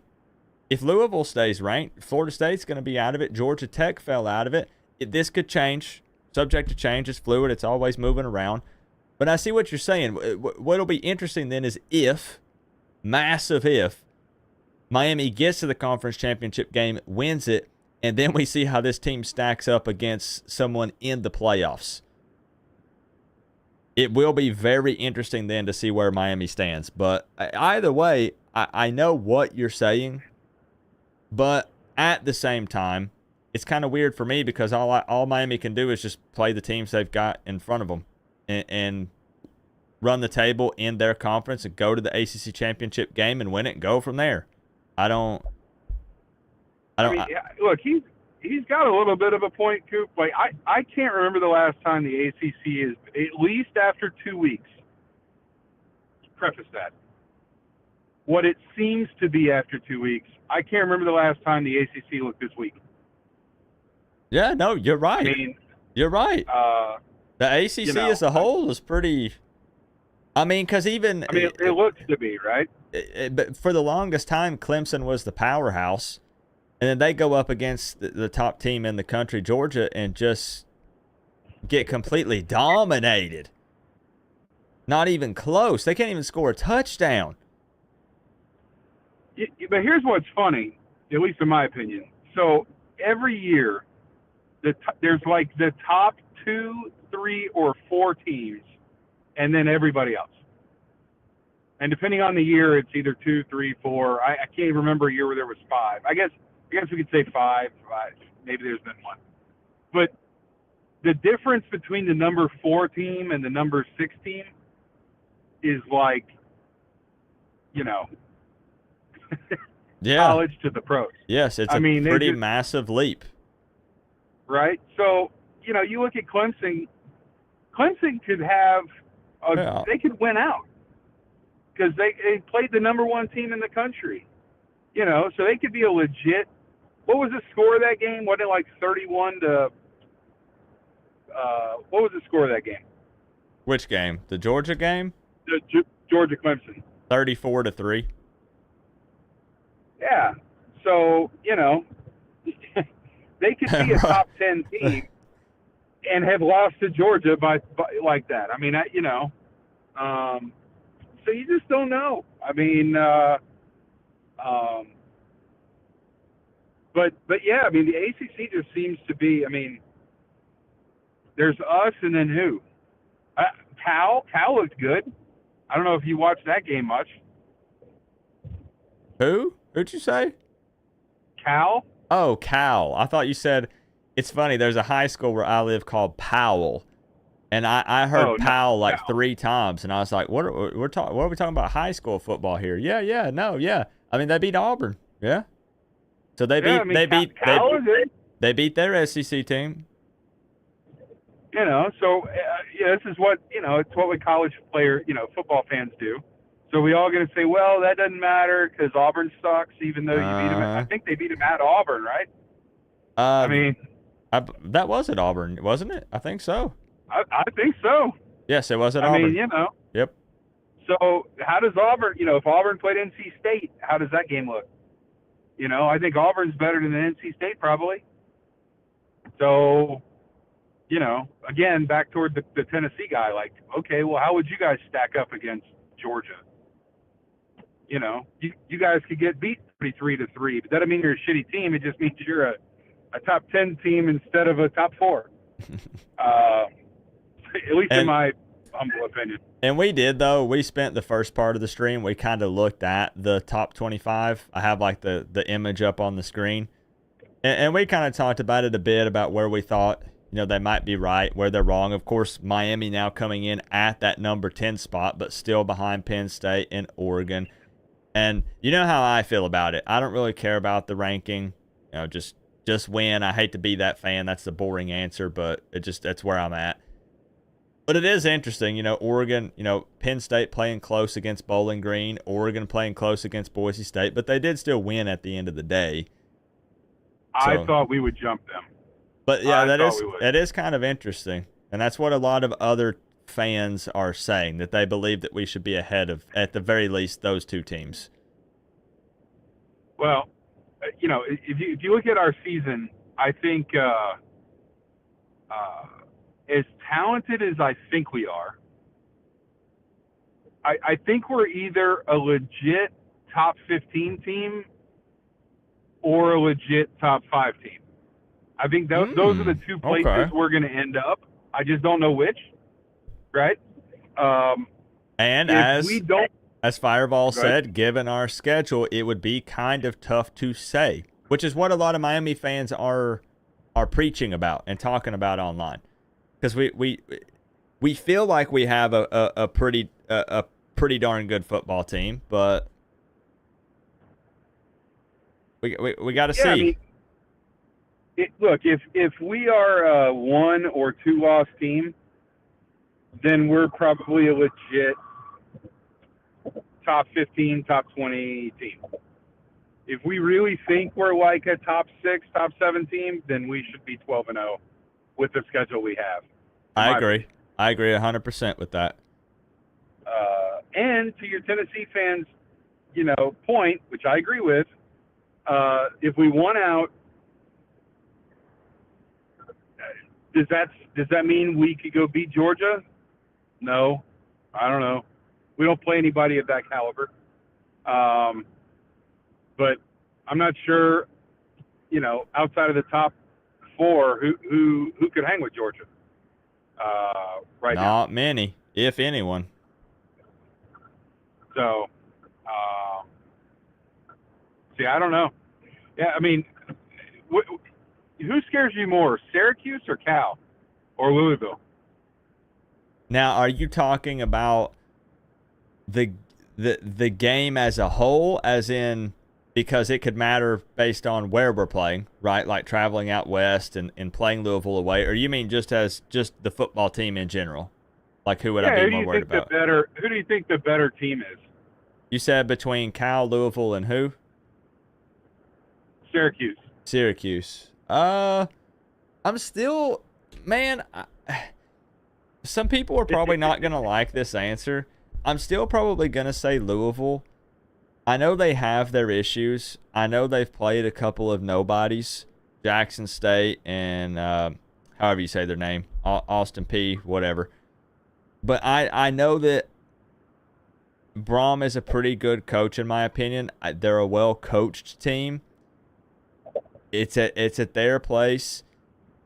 That would be who I would be probably most concerned with. Now, it's interesting because Syracuse is on a lot of people's radar now after they did beat Georgia Tech. And Kyle McCord comes out and throws 4 touchdowns and no interceptions, so I get it.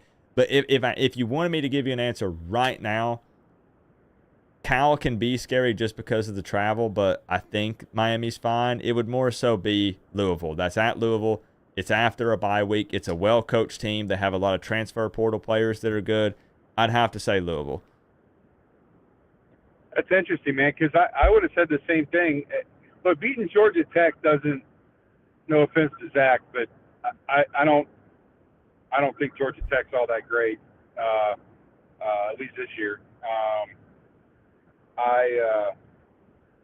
So then which one would it be for you? Because then that would be, that's Syracuse that beat Georgia Tech. So then. Yeah, it's a toss-up for me. Dude, watching Cal go into Auburn and spank Auburn in Auburn, that was a little eye-opening. We can't let the ACC newcomers come into the conference we've been in for years and beat us, right?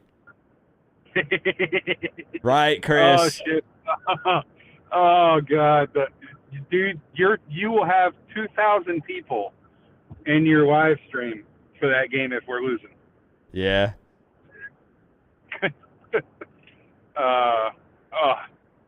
No. People are saying don't tell me that you're predicting a Louisville win. I didn't say that.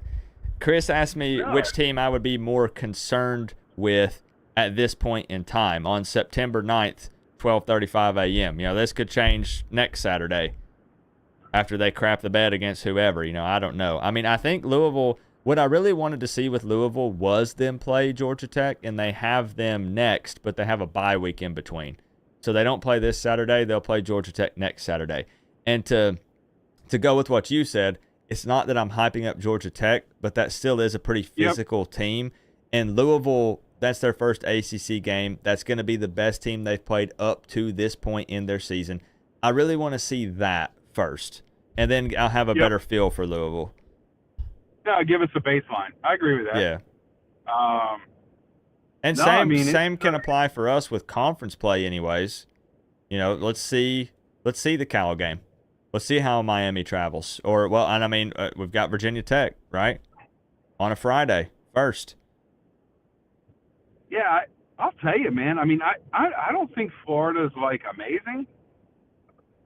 But I still think to go into Florida week 1 and do what we did, I think we've shown. Go ahead. No, I'm sorry. I keep interrupting you. It just, No, you're fine. It's amazing to me. I think it's just the hatred for Miami. I was gonna say it's amazing to me how big of a deal that game was, and then now it didn't matter at all that we beat them in the swamp. You know what I mean? Yep. Now it's just like, well, that's no big deal. Too much. Like that doesn't mean that was no big deal at all. Yeah, I mean, you know, when does Florida play somebody legit? I don't know if George is in there. I mean, that'll give us a baseline.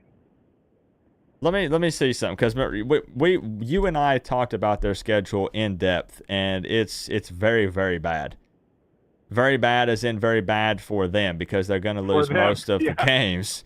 It's brutal. I mean, hey, they're playing Texas A&M this Saturday.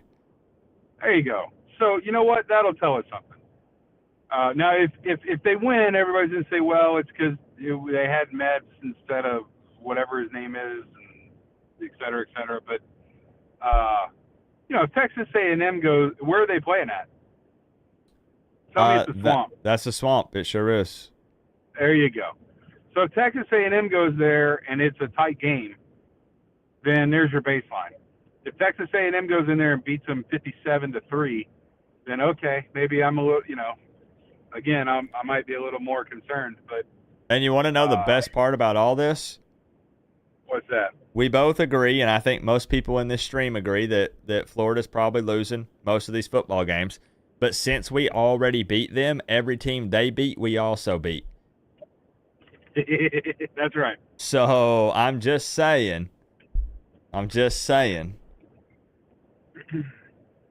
don't think that's going to mean a lot to us. I guess that'll mean we'll beat like 3 or 4 teams this year. True. By proxy. True. But but who knows? You know, I mean, look, just think about, you know, if Florida comes out, which I don't think this will happen, but if they were to come out and beat Texas A&M, like, now all of a sudden we get the inverse, right? Like, holy shit. So, mm-hmm. You know, it's what makes it fun. I'm really, it's easy to say this because we're 2-0 right now. I promise you, you could take away anything Miami's doing right now, and this has been one of the more fun seasons, because outside of the few that, I mean, yeah, Georgia, of course, was going to be good. Texas was going to be good. But it's been nice to see things kind of shaken up a little bit. It's been refreshing. There's been some big upsets. There's been some fun games, some tight games. Like, this season has been so, I keep saying it, it's been so fun, and we're only 2 weeks in. Dude, it's been a weird season. I mean, it's fun because it's been weird. Yeah. But the amount of upsets, like, you normally get one a weekend or one every other weekend. You don't get, I mean, how many did we just have? Like 2 upsets or 3 upsets, and then 4 games that went in, you know, were decided in like the last 3 minutes of the game. Mm-hmm. I love it. Yeah. I get tired of the same old. Happening to us. Exactly. Exactly. Oh man, but yeah, no, I'm stoked, man, and you know, I have 2 concerns. I have the concern over, you know, injuries, and and then for this season, I think that's probably the biggest deciding factor in just how far we go. And then I'm super concerned for next year because if we have the year that I think we could have this year, and then Cam goes, and we regress next year, then we all know what that's going to look like. Yep. Yep. Yeah. I don't really have anything to add to that, just because I know exactly what will happen. Yeah. Well, we win 10 games, and they're wanting to fly the planes. Mm-hmm. So, all right. Well, last question. I'll get off the line. And I've just been traveling, so I haven't been able to see it. I keep seeing things pop up on Miami recruiting and flipping recruits, and I know what happened at the Florida game, but do you have any insight there?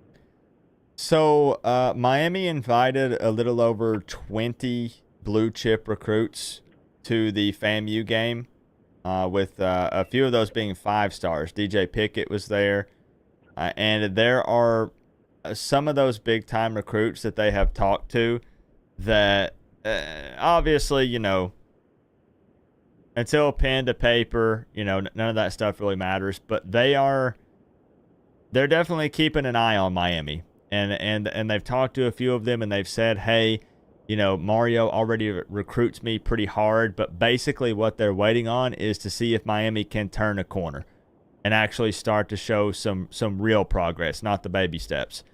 So that was a huge, man, again, you saw where it backfired on the Florida Gators, where they brought in all those big-time recruits for their game. Well, we turn around and do that for the feel-good game with FAMU, and there were a few of those that were even in attendance for the Florida game. Got to see them get beat on their turf, and then turn around and came to Hard Rock, had an okay turnout. It wasn't terrible. Had an okay turnout, especially given the opponent, and saw Miami put up 56 on these guys.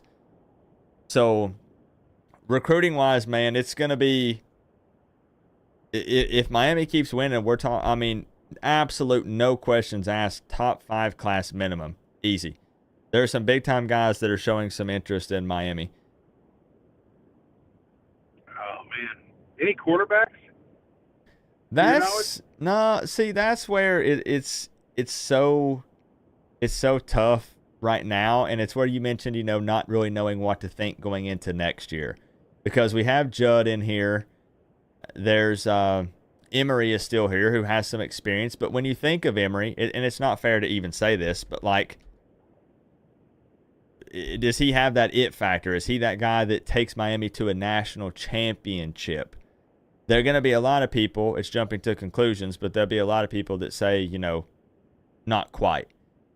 So, quarterback-wise is somewhere where Miami definitely, I don't know, we got to figure it out. Right now, they have Luke Nickel. I'm not a star whore, but he's a 3-star. There's no one there. I think it's fair to say there would be no one there that is a Cam Ward. Not crowning him too early either, but we see the type of skill set he brings to the table. You know, big time leader. I think it's safe to say, guys, do you agree that we don't have that guy in the room right now outside of Cam Ward? We don't have that guy locked in as some big time crazy recruit at the moment. So I don't really know. There's definitely a big question mark there. I'm not sure. What's chat saying? Anybody say that we got somebody, or? I'm waiting to see. There's a little delay. We'll see what they say. Someone said Emory a pocket passer. It's no hate on Emory at all. I just don't know. It wouldn't. See, I can't jump that far ahead. I can't make promises for a season next year, right? But right now, I think it would be fair to say that the go-to guy for next year, unless they either go through the portal or even if they recruit some big-time guy, he's probably not starting as a freshman unless it's just crazy next level. It would be Emory Williams for next year as the starter. So, because, I mean, I like Judd, but he's not going to have, you know, Emory's the guy that has playing time under his belt. That would be his 3rd year in this offense. I mean, that would make the most sense. Well, I tell you, it's funny because I don't remember the Canes. I mean, we had some great quarterbacks, but Cam Ward is probably the flashiest quarterback I've ever seen at Miami. I mean, you know, I just thought of his name and then it went out of my head as soon as I was going to say this. Oh, shit. Who was our quarterback in 2000, 2001? Went to play for San Francisco. Dorsey. Dorsey wasn't flashy like this. No. I mean, he was just smart. You know, he'd wreck you at the line and he made good decisions. So, you know, it's cool to see. It's cool to see this kind of side of Miami. Yeah, it's different. It's, you have to check out. I know you said you can't look at the stream at the moment. I've been showing this picture a lot throughout the night that I have up. And I'm telling you that the energy with the team is totally different once they brought Cam Ward into the room. And I've been looking at this picture on and off all day, Chris, and I just don't know how to explain it. I'm telling you, those guys would go to war for Cam Ward. They love that guy. And it's not just him, but even Cam Ward, I feel like, has kind of changed the way this team approaches preparing for games and stuff. Like they're practicing a lot more. They're putting in a lot more extra effort. Like they're behind this guy. I'm telling you. And when you go back and watch this, just take a minute and look at that picture, man. And the whole vibe is just different. I'm telling you. I agree. I mean, I'll look at that picture, but no, man, it's hard not to get to get real excited. To where the you. It is. This feels different, but more importantly, looks different. However, I take it week by week. Killer, man. Well, I won't keep you, but it's good catching up. And then, hey, are we going to a game this year? Or no, you said you didn't know yet. Yeah, I have a lot of. You got some personal stuff going on. Yeah, I remember now. I have stuff tying me down here, so I don't know if I can make it happen. I'm not gonna lie, it'll be a bummer because this is your one and only chance to see Cam Ward in a Miami Hurricanes uniform this year. Like, that's it, right? So to never get to see him play in person would be a bummer. But we'll see. We'll see. If I can make it happen, I will. But it's not looking too good. We'll see. Gotcha. Well, cool, man. Well, I will let you run, but it's great catching up, man. All right, sounds good. I appreciate you calling, Chris. Later, buddy. All right, peace. Take care.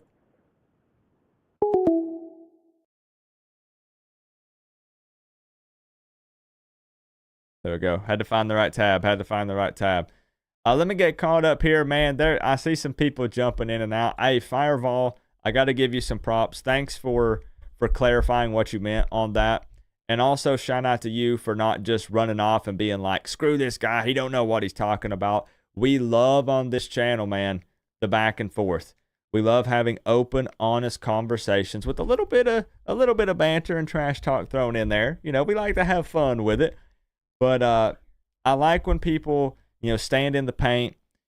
You fire back with things to back up your statements, and people don't just go to insults and stuff. You're talking football, and I love that. Joel's still in here rocking with us. He said Vinny was the real deal. Dorsey was good, but he was behind an NFL line. It helped a lot. Yeah, it helped a lot. And see, I'll even take that, Chad. He says Cam is flashy, but he can be dangerous with the picks. I still prefer a guy that is out there that's not afraid to sling it. I love that he's not afraid to, you know, go for the off-platform throws. Like, I love the way that he plays football. I like his confidence. I love the way Cam Ward plays ball. Appreciate you, Josh. We're probably going to wrap it up here in a moment. I said I was going to go live from 10 to midnight, and it's almost 1 a.m. It's just too much fun talking Canes football and hanging out. I do need to give a shout-out to Tucci. Tucci with the 10. Tucci, I swear I have not forgotten about your email.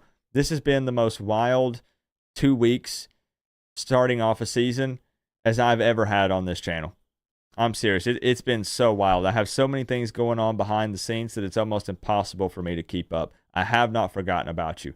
He said, this feels different, but more importantly, looks different. However, I take it week by week, despite what it looks like on paper. Making playoffs will help stop recruits from leaving Miami for places like Ohio State. Dorsey was not flashy, but respected, as is Cam. Very well said. Very well said.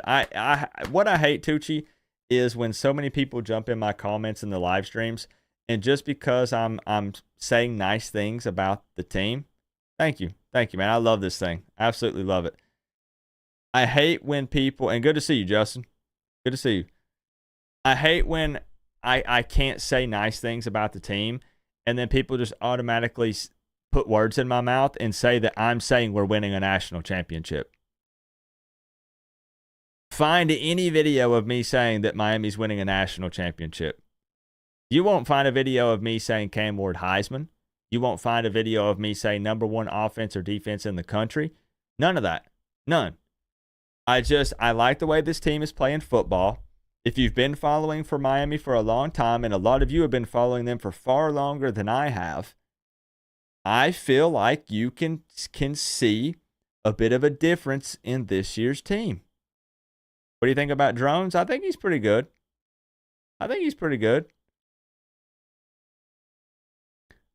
And I've been that fan. That said, hey, show me. Hey, temper my expectations. I'm doing the same thing this year. I have Miami at 10-2. Where are the 2 losses? I don't know. Close your eyes and throw a dart at the schedule. I don't know. Not sure, but I had to pick something. Since I found your channel, my early morning classes are a lot harder. You're welcome. You're welcome. I told you, Katie, I warned you. I said we're going to be more active than ever before. And I think last week we did 7 videos, and the week before that we did 8, if you count the streams. And it's only going to get crazier, Katie. Once we get to those ACC games, going to get wild in here. Your dad is a lifelong Canes fan, and if we make it to the playoffs, I'm surprising him with tickets to the game. That's huge, Dominique. That's huge, man. You know he'll love that. How do I get the U gloves? What do you mean exactly? Thank goodness y'all don't run into a buzzsaw powerhouse like Rutgers this year. All right. It's all right. Keep talking. Keep talking. Remember what happened to Florida? Remember what happened when they called Miami the kindergarten Canes? They got beat by the kindergarten Canes. You remember what happened when they said Miami's trash? Wow, that team is such an unserious program. They got beat by that unserious program. Do you remember whenever they said, wow, we're playing the off-season champions? They got beat by the off-season champions. So what I say this all the time. What does that make them? If they're, what's below trash?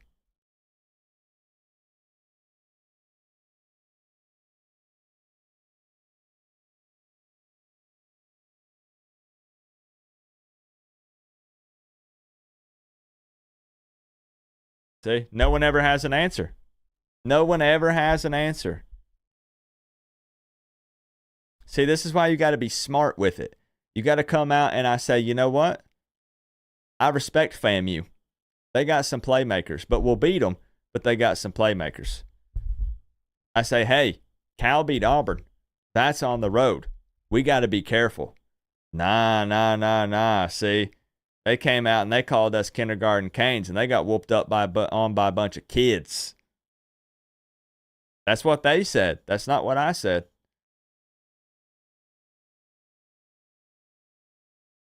Dookie. Is it Dookie? I guess it is Dookie, huh? In the septic system? Yeah, that must be what it is, Dookie. Like, how do I join? It won't let me see the join button to pay subscribe. First off, Chad, no pressure. You don't ever have to do that. But if you're looking for it, if there's no join button by the subscribe button, it's typically not there for Apple users and sometimes some others.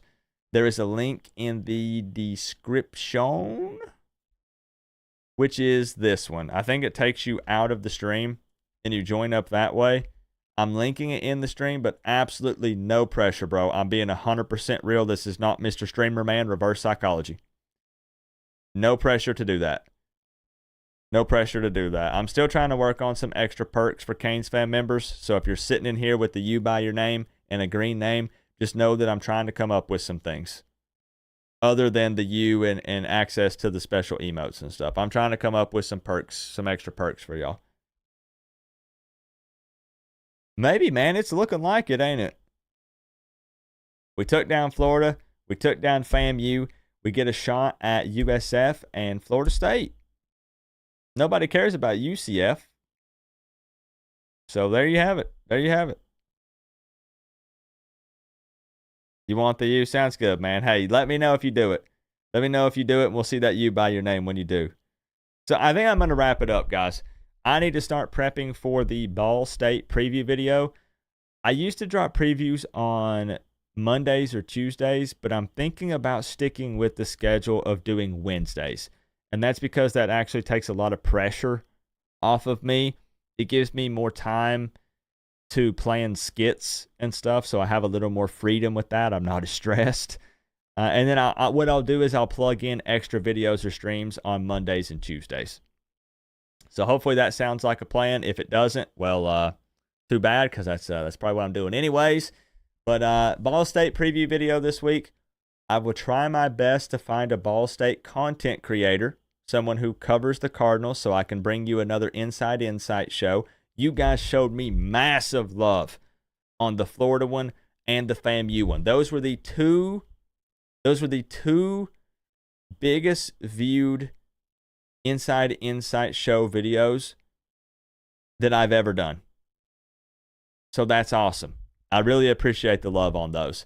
And then we will do the call-in score prediction show for a shot at now $220 this week. Look, now let me ask you something. I don't normally give attention to this stuff. So you think then, okay, I value everyone's opinion. What kind of conversation are we going to have if I open that phone line back up and I let you on there after all you did for the entire show was say unfair shit show, unfair Coop plays favorites, this channel sucks? What kind of conversation are we going to have if I open that back up?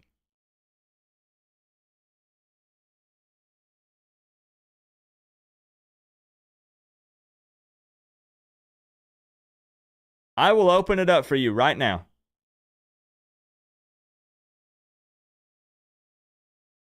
What's your area code? You don't, it's okay. It's fine. Look, it's fine. It's fine.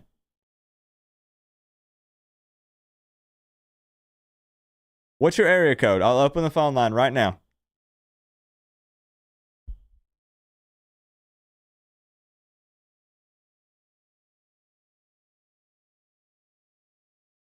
And I'm not going to be rude or mean.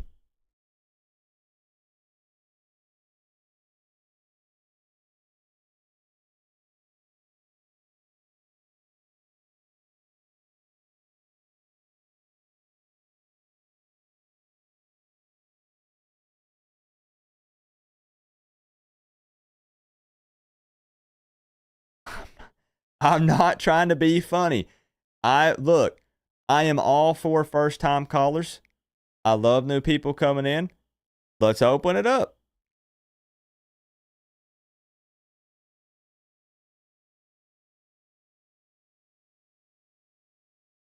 I want to talk Miami. I'm having to cut myself off now because I'll stay up. Give me your area code so I know for a fact it's you, and I will hold the line for you specifically. I will hold it.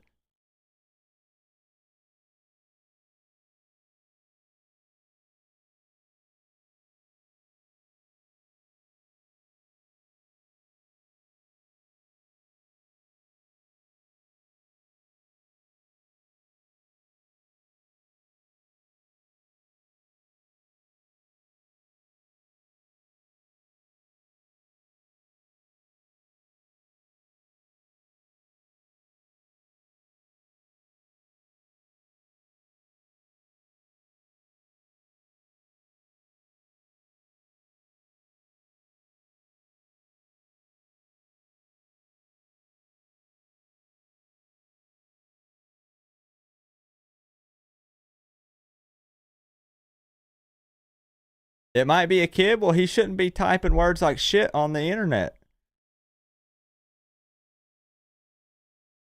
I got a whooping if I said shit when I was 12 years old.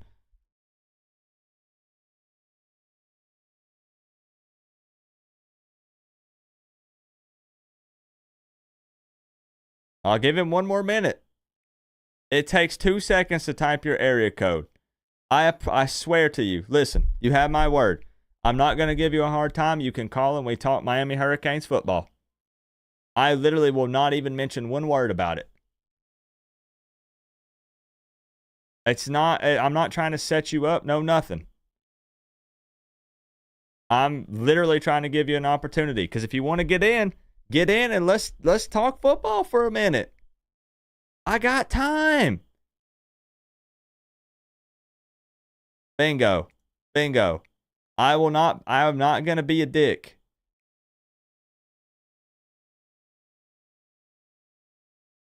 You're right, Midnight Jacket. We're hoping, man. We're hoping the stars are aligning. You're 48 and you won't say that around your parents? I know, man. I know. My mom just recently started cussing, and it feels weird.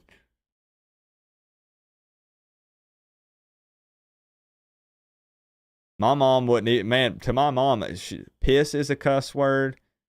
What else? Everything. Man, she said, what was it she said the other day? She said damn or shit or something the other day, and I had to do a double take. 1 more minute. Now, I will say this, though. If I'm literally going to hold the line for you, and I'm giving you an opportunity to call in, you can't come in here and say shit show anymore. Like, I'm literally holding the line for you.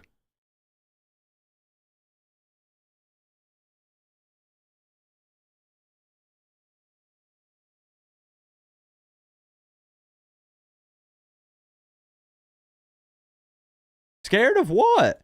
I'm 5'6", 115 pounds.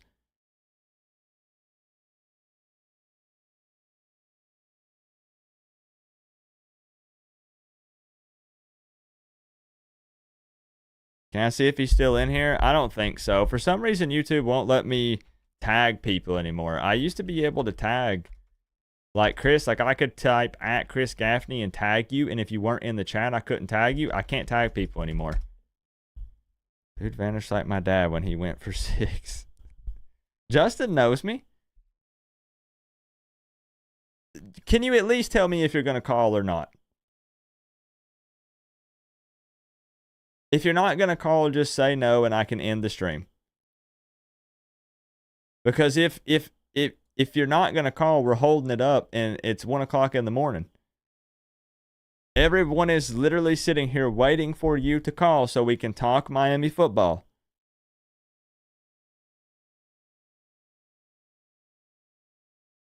If you give me a yes or no, that's all I'm asking. Give me a yes or no. And you have my word, I won't say anything bad about anything. I literally will just talk.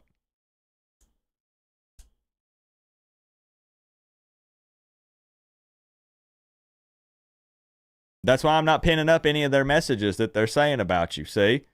I'm not pinning any of them. Okay, I might have pinned 1 or 2, but...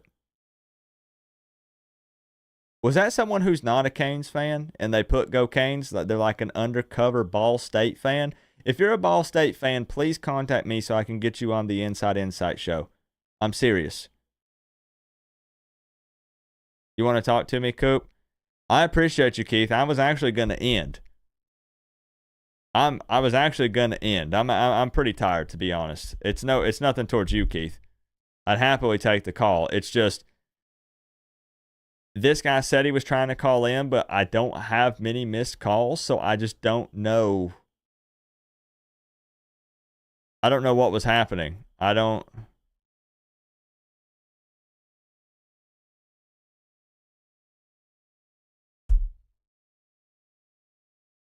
All right, I guess it's over. I guess the show is over. Now, now people are going to be upset with you. because the show could have continued and now we have to end.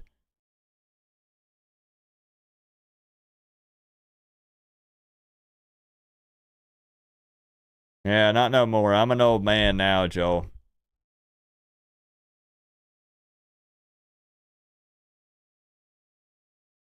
See, now people are going to be upset with you. Well, okay, I gave you a chance. Top dono of the night, my man Joel Davis.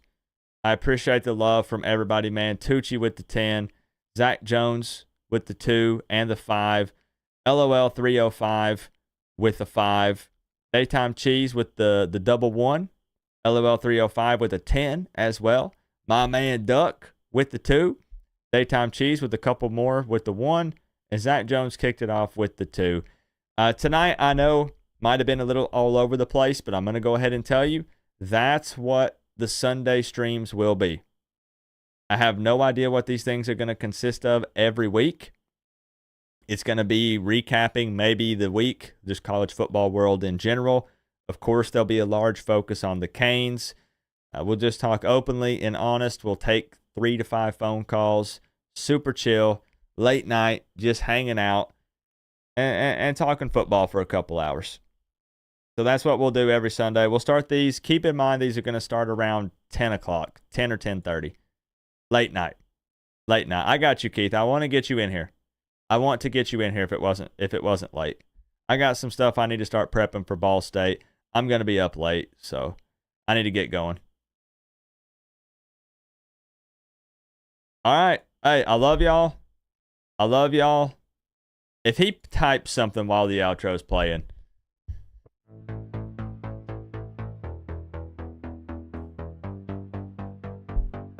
There it is, Josh. You said it best.